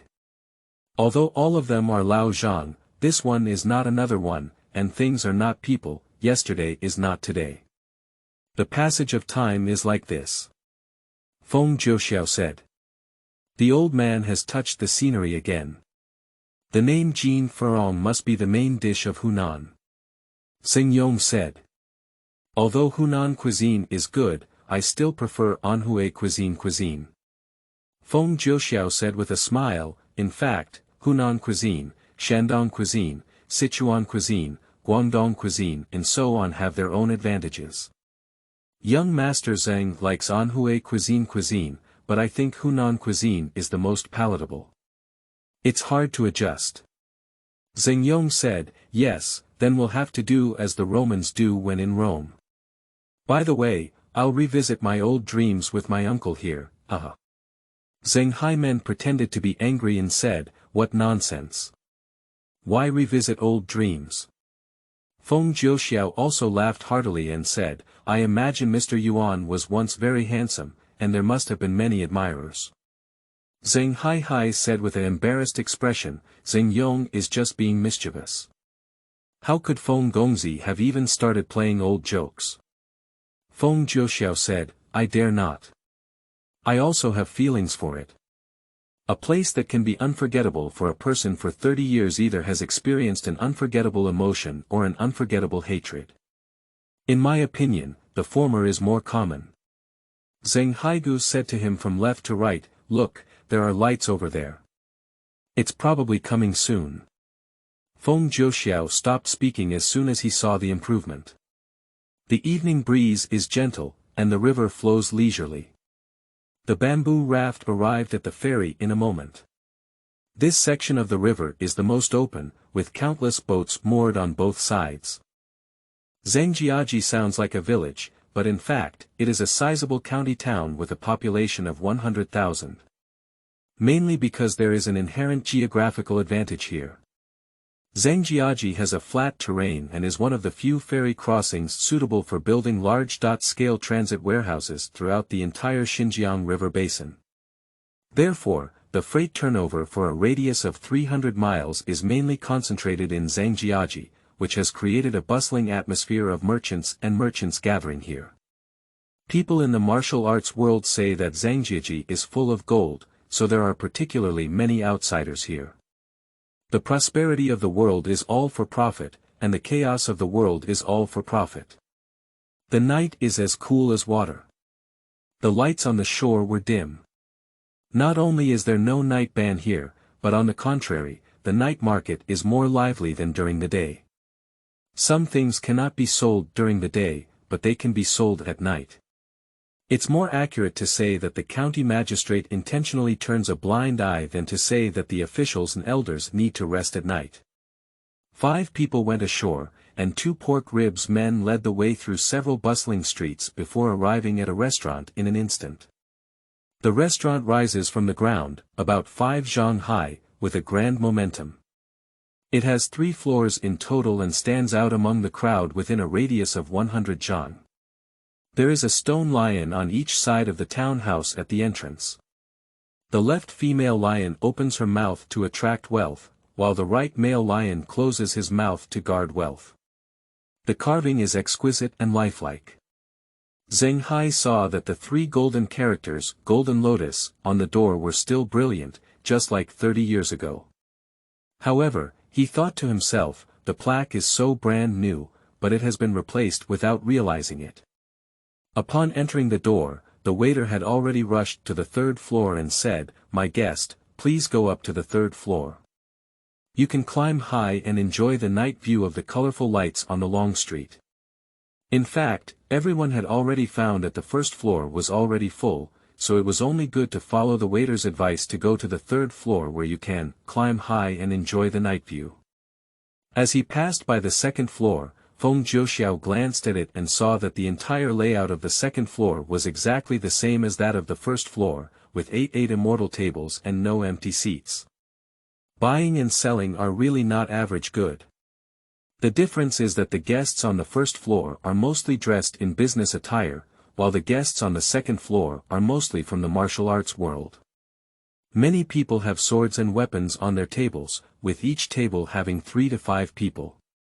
There is also a table with 4 monks, and the innermost table is full of women, all dressed in big red cloaks, which are very dazzling in red.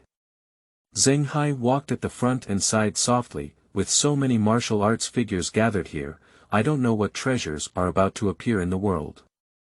It seems inevitable that it will be another bloody storm. Yong walked at the end of the crowd and said, I heard a friend say that there has been a boiling phenomenon on the surface of the Changbai mountain Tianshi lake in Liaodong in recent years. It is estimated that the fire dragons under the Tianshi lake will reappear again, but I haven't heard of any exotic treasures appearing in this Zhang family collection recently. On the 3rd floor, Feng Jiuxiao saw many copper candlesticks hanging on the surrounding walls. There were at least 20 candlesticks hanging on the walls of the house, each with at least 3 pieces of butter wax. The entire hall was as bright as day. The staircase on the 3rd floor is located to the east, with 2 windows each in the south, north, and west. There are a total of 6 drinking tables, each table is located right next to a window. In the center of the hall, there are patterns of yin and yang fish painted on the ground. I thought to myself, is it not that the owner of the restaurant is also good at Huang Lao's studies? 6 tables were already filled with 5, leaving only 1 table on the north side empty. Those 5 tables are also dressed up by ordinary people. 5 people sit down. Zhang said to Feng Jiuxiao, I'll sit on the east side today. Don't be polite, little friend. Feng Jiuxiao smiled and said, Thank you, sir. He thought to himself, I would like to invite you, but unfortunately, there isn't enough silver. I'll just make a big face and pretend to be fat. Feng Jiuxiao has very little silver left on his body, and he has been calculating how to open up sources and reduce expenses in the past few days. Marquis Qi once said that when you don't have money, you can go to Xiaoji Bank to get it. It's not like you can find Xiaoji Bank anytime, anywhere. Is it robbing the rich to help the poor, or is it stealing from all directions at night? This is really a problem. Looking from the north window, one can just see the clear and flowing Xinjiang River. Although the sky is late, the moonlight is bright. Occasionally, a few big fish jump out of the river and set off a few waves, shimmering with white light. Many boats and bamboo rafts are moored at the ferry. There are 2 huge wooden poles standing tall on the shore, with several strings of huge lanterns at the top of the poles. Each lantern has a big character, which together forms a couplet. A big belly can accommodate things that are difficult to tolerate in the world. One often laughs at people who are ridiculous in the world. Under the lantern pole stands a small tea shop. It seems that this lantern is both a lighthouse for night navigation and a sign of this tea shop. It's more like a makeshift shed than a tea shop. A few bamboo poles support a raincloth, a few small coffee tables under the shed, and a pot of hot water is boiling on an iron stove. Although the tea shop is simple, the lantern couplets are too loud, making people dare not have any sense of lightness. No one drinks tea, empty and empty. I haven't seen my master either. The tea shop is relatively spacious around. As we moved away from the shore, we gradually began to have residential buildings, which became more and more dense. By the vicinity of the Golden Lotus restaurant, not only were there more residential buildings, but also more shops. At this moment, it is the beginning of the bright lights, and every household is brightly lit. The long street is wide, and pedestrians are still present. Ying said, "Why isn't there any movement on the second floor?" Feng Jiuxiao also felt strange in his heart. There are 8 tables on the second floor, with at least 30 people sitting, but no one speaks. Just now, the shop assistant asked repeatedly on the second floor, "What else do you need, sir?" Feng Jiuxiao could hear clearly, so it was not because the sound insulation on the second floor was too good, but because there was indeed no one speaking. It's strange that people at the same table don't even talk to each other. Don't people at each table know each other? Zhang Haidao said, "It's none of our business. Let's hang it high. Today, our main purpose is to taste the chopped chili fish head here. Since everything else has nothing to do with us, let's not pay attention to it." Ying responded with a nod, but his eyes glanced at Feng Jiuxiao. Feng Jiuxiao understood that he really wanted to go and see the excitement, but due to Zhang Hai's embarrassment, he didn't want to speak up, so he wanted to ask for his opinion. Feng Jiuxiao shook his head slightly, smiled at him, and then said, "What the old man said is quite true. We should have a mentality of having less to do when wandering in the martial arts world. We can enjoy the night scenery along the bank after eating and drinking enough later, and then go to the inn to rest. We still have to continue our journey tomorrow." The 2 pork ribs men naturally had no objection, completing the task early and returning home early. Ying could only endure his dissatisfaction and looked resentful. The people at the other 5 tables on the 3rd floor have been drinking and chatting, so no one cares what they say. But seeing them drinking happily, I'm sure they didn't notice the eerie atmosphere on the 2nd floor. Feng Jiuxiao observed in secret and instinctively felt that the 3rd floor, like the 2nd floor, also had a hint of strangeness. Everyone communicates on topics that are beyond the reach of the sky. You say yours, I say mine, my voice is not loud, but from a distance, they are all lively and harmonious. From the perspective of clothing, it seemed extremely ordinary, but Feng Jiuxiao judged that at least 3 of the guests at the table were experts in martial arts from outside. The more Feng Jiuxiao looked, the more he felt that these people were behaving strangely. "What day is it today?" Suddenly, Ying's expression shook, as if he was listening attentively to some movement. Feng Jiuxiao also heard someone step onto the 2nd floor and say, "Here." Then I heard a sharp voice like a night owl saying, "Since you all gather here from all directions, it must be a goal. Unfortunately, there are too many monks and porridge is too little. In order not to hurt the harmony, I suggest that you draw lots to belong." As soon as the words fell, the 2nd floor suddenly became like a frying pan, with a bustling and noisy atmosphere. Someone started cursing on the spot. It's like running all the way here, waiting for many days, and finally drawing lots to decide where to belong. This is not a big fart, what is it? Suddenly, a lion roared from the Buddhist sect, causing everyone to only feel the buzzing of their eardrums in a complete silence. I only heard an old man's deep voice say, "Shut up. Who has the same goal as you?" I, Shaolin Wunan, came here to protect the bones and souls of General Wei from returning to my hometown. Everyone came here for a purpose. Today I am here, I see who dares to cause trouble. Feng Jiuxiao's mind immediately came to a tall and thin monk image. Just now, passing by the 2nd floor, I saw that there was only one monk among the 4 monks at the table, with long eyebrows like snow. It must be this Wunan.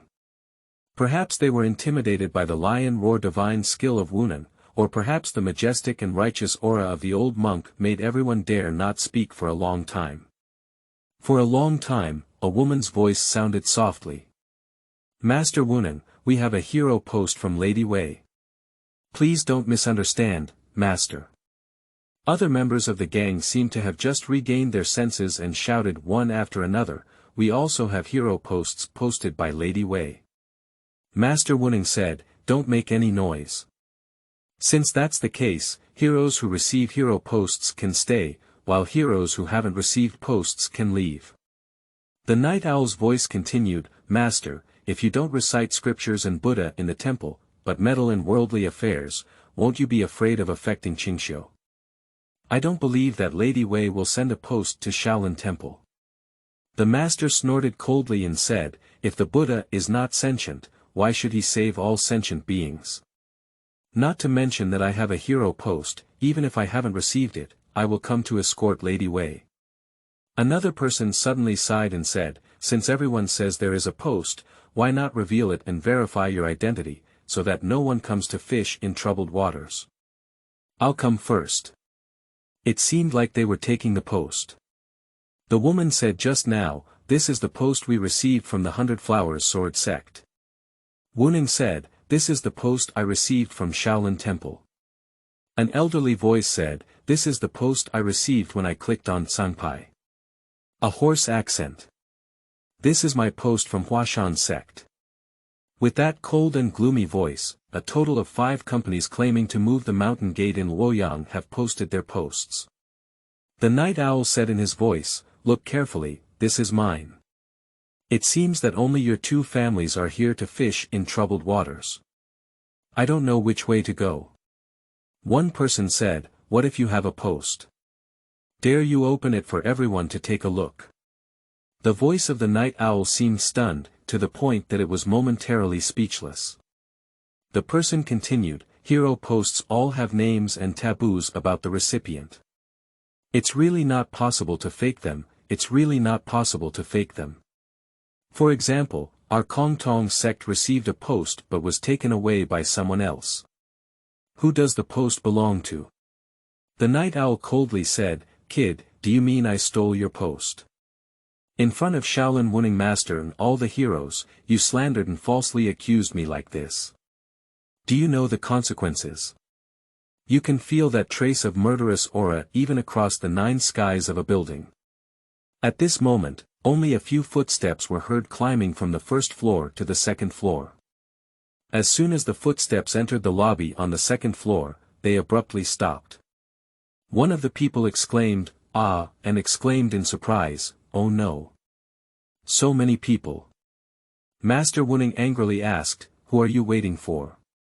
Why are you here? It seemed intimidated by the master's aura. One of the people said, I was surprised to hear that General Wei's widow passed by this place and came to escort her. Master Wuning said, so you also came uninvited. The new arrival hesitated for a while, he said, if we share the same path in the martial arts world and fight against the enemy, General Wei will be loyal and brave, sacrificing our lives for the country. We, the chivalrous generation, should do our utmost to comfort the general's spirit in heaven. The night owl's voice said, get out. Who are you? You're so reckless. The new arrivals shouted angrily, only to hear one of them seem to have pulled out his weapon. The most important thing for people in the martial arts world is face. The night owl spoke softly, I am a green person from Liaodong, Haidong, and Dongqing. Although my voice was light, it still sounded like the night owl's mournful cry. What? Several people couldn't help but exclaim in surprise, their voices trembling. Then I heard a sound of hurried footsteps rushing outwards. A few people actually got out. The 5 characters of Liaodong, Haidong, and Qingqing seem to possess magic, which makes people tremble with fear. What people in the martial arts world care more about is being a handsome person who knows current affairs. Feng Zhouxiao thought to himself. I didn't expect him to come. I only heard Wuning say, are you from Lingxiao City, benefactor? Self-proclaimed Haidong Qin Jiren. Exactly. Wuning said, did you receive the post yourself, benefactor? Or? Hai Dongqing's voice was like that of a night owl, and he said, of course it was the post received by Prince Yen. Have you forgotten, master, who is the master of Lingxiao city? Wuning no longer speaks. Xingyue asked softly, Uncle, I heard that Haidongqing is a kind of raptor, known as the king of thousands of eagles, produced in Liaodong. And this person is actually also called Haidongqing, it seems to be his nickname. The left side pork rib man whispered, I have heard of this person. It is said that 10 years ago, this person was a one-legged thief who always came and went alone, ruthless, killing people like a horse, but somehow became a subordinate of Prince Yen of Lingxiao city. Another pork ribs man continued, the 4 sons of the martial arts world are wealthy and powerful, and among them, Yan Gongzi from Lingxiao city is known for having 3,000 disciples. His most famous subordinates are the twin eagles, 4 tigers, and 12 wolves. Hai Dongqing and the blue-eyed golden eagle are the twin eagles, both of whom were under Yan Gongzi's command 10 years ago. Feng Zhouxiao said, I never expected that the 2 elder brothers would know so much about the secrets of the martial arts world. In fact, Duke Qi has told him about some things about Yan Gongzi, since we are both well known, we naturally need to have some understanding of each other. Only by knowing oneself and the enemy can one be invincible in 100 battles. Feng Zhouxiao once lamented that it was because of 100 secrets and one slip that he was secretly plotted against and lost all his skills, Lord Qi. The pork ribs man humbly said, we come and go all day long, and we have relatively more friends who come to all corners of the world. It's normal to know a little bit about Jianhu anecdotes. Xingyue said, so what do you think these people are here for? Who is General Wei? The pork ribs man shook his head and said, what are you doing here? I don't know about this. Feng Zhouxiao said, I dare not say the purpose of the gathering here, but I know who General Wei is. Who? There is only one general surnamed Wei in the entire court, and the guards they defend do not even have the He Nu Wei. Therefore, they can only be the general of Wei Qingyun Guard. General Wei, who has been wearing tassels for generations and is full of heroes and martyrs in his family. Not bad, it seems that General Wei has already sacrificed his life for the country. Yes, it is an infinite honor for a man to die in battle, wrapped in a horse's clothing and a corpse. I don't know what happened to Lady Wei's hero post. Let's take a look before we talk. A few people stopped talking and began to taste the dishes that were gradually served. Hunan cuisine is mainly spicy, and soon a few people started sweating profusely. Downstairs, Hai Dongqing began to continue to challenge the Kongtong sect, young heroes, for the sake of Master Xie's face, I won't be difficult for you. Everyone just needs to kneel down and apologize to me, and this matter will be written off.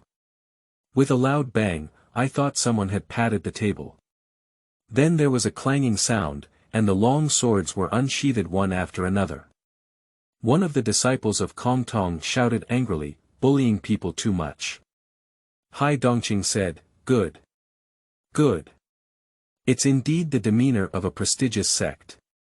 Even though there is no evidence, one can falsely accuse others. Even though they know they are wrong, they don't even want to apologize. Once they are exhausted, they want to solve it by force. As expected, they are young heroes. Master Wuning, what do you think I should do? Wuning said, please be calm and don't be impatient, benefactors.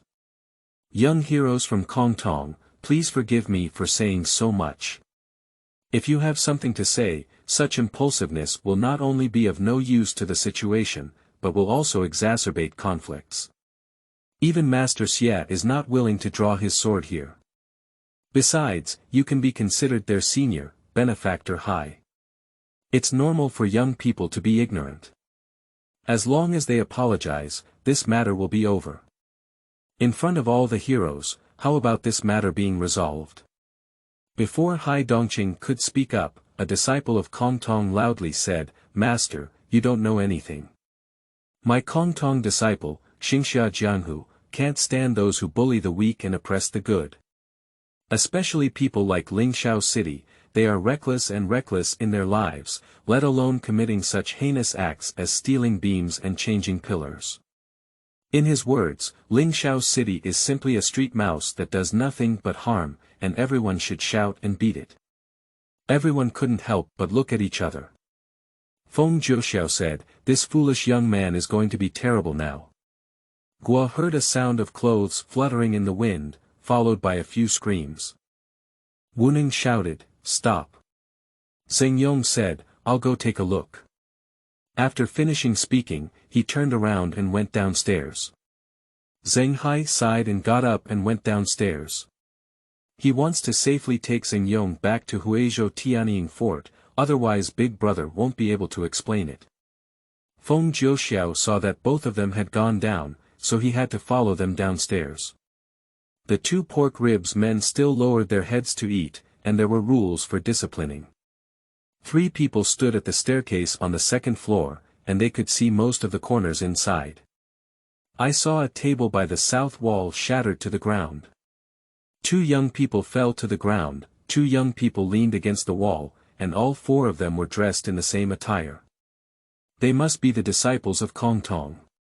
A white-browed old monk stood in front of them, seemingly blocking a slender middle-aged man.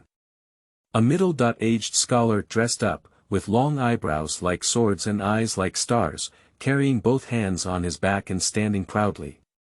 Is this the Heidongking with a mouth that sounds like a midnight owl?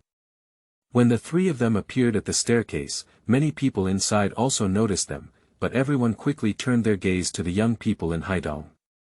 Everyone thinks these are just 3 spectators and there's nothing worth paying attention to. That Confucian scholar is indeed Haidongqing. When he opens his mouth, it really sounds like a midnight owl crying. If he listens to him with his eyes closed, it's really creepy. Haidong Qingdao said, "Master, be merciful. For the sake of Master's face, let it go."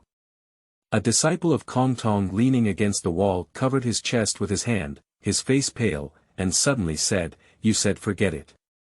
You hurt my fellow disciple casually, this matter is not over." At this moment, everyone couldn't help but frown. Even disciples who have not dried their nipples dare to be released to travel the rivers and lakes. Did Master Xie take the wrong medicine? Or are these apprentices all fake and don't understand any worldly wisdom? It's like constantly seeking death. Master Wuning turned around and looked at the Kong Tong disciple, then at Heidongking. Without hesitation, he returned to his seat and took off the Bodhi Buddha beads from his wrist. He closed his eyes and began to silently recite the Heart Sutra. Haidongqing slowly walked towards the 4 of them. The 2 people on the ground are already seriously injured and have no combat power. Then let's first deal with this stinky and hard-mouthed Kong Tong hero.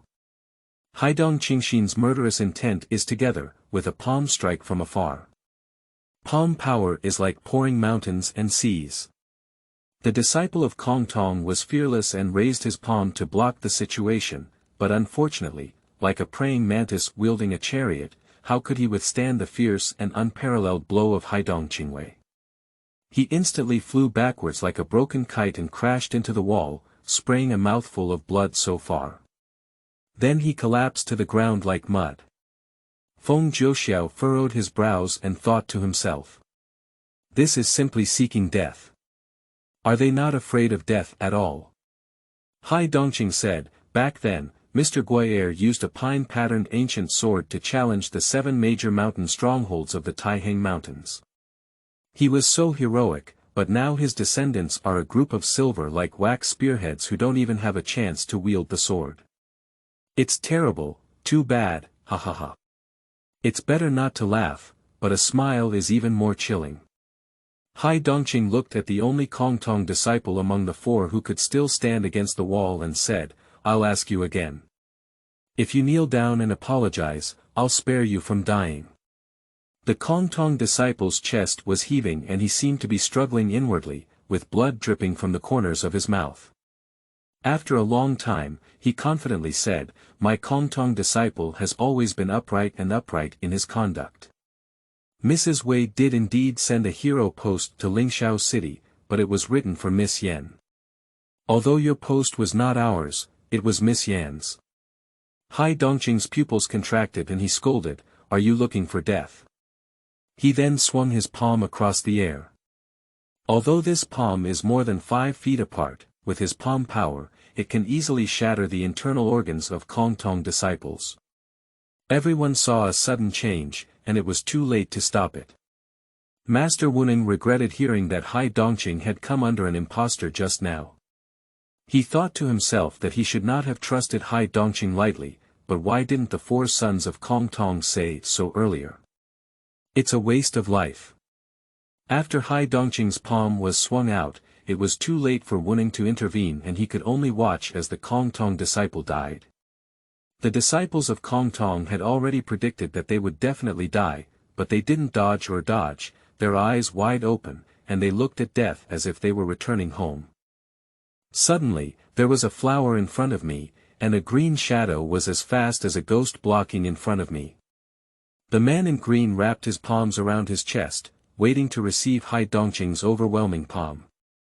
Unexpectedly, an object flew in front of him like lightning at the same time, but with a bang, the object was shattered into powder by the fist wind. End of this chapter.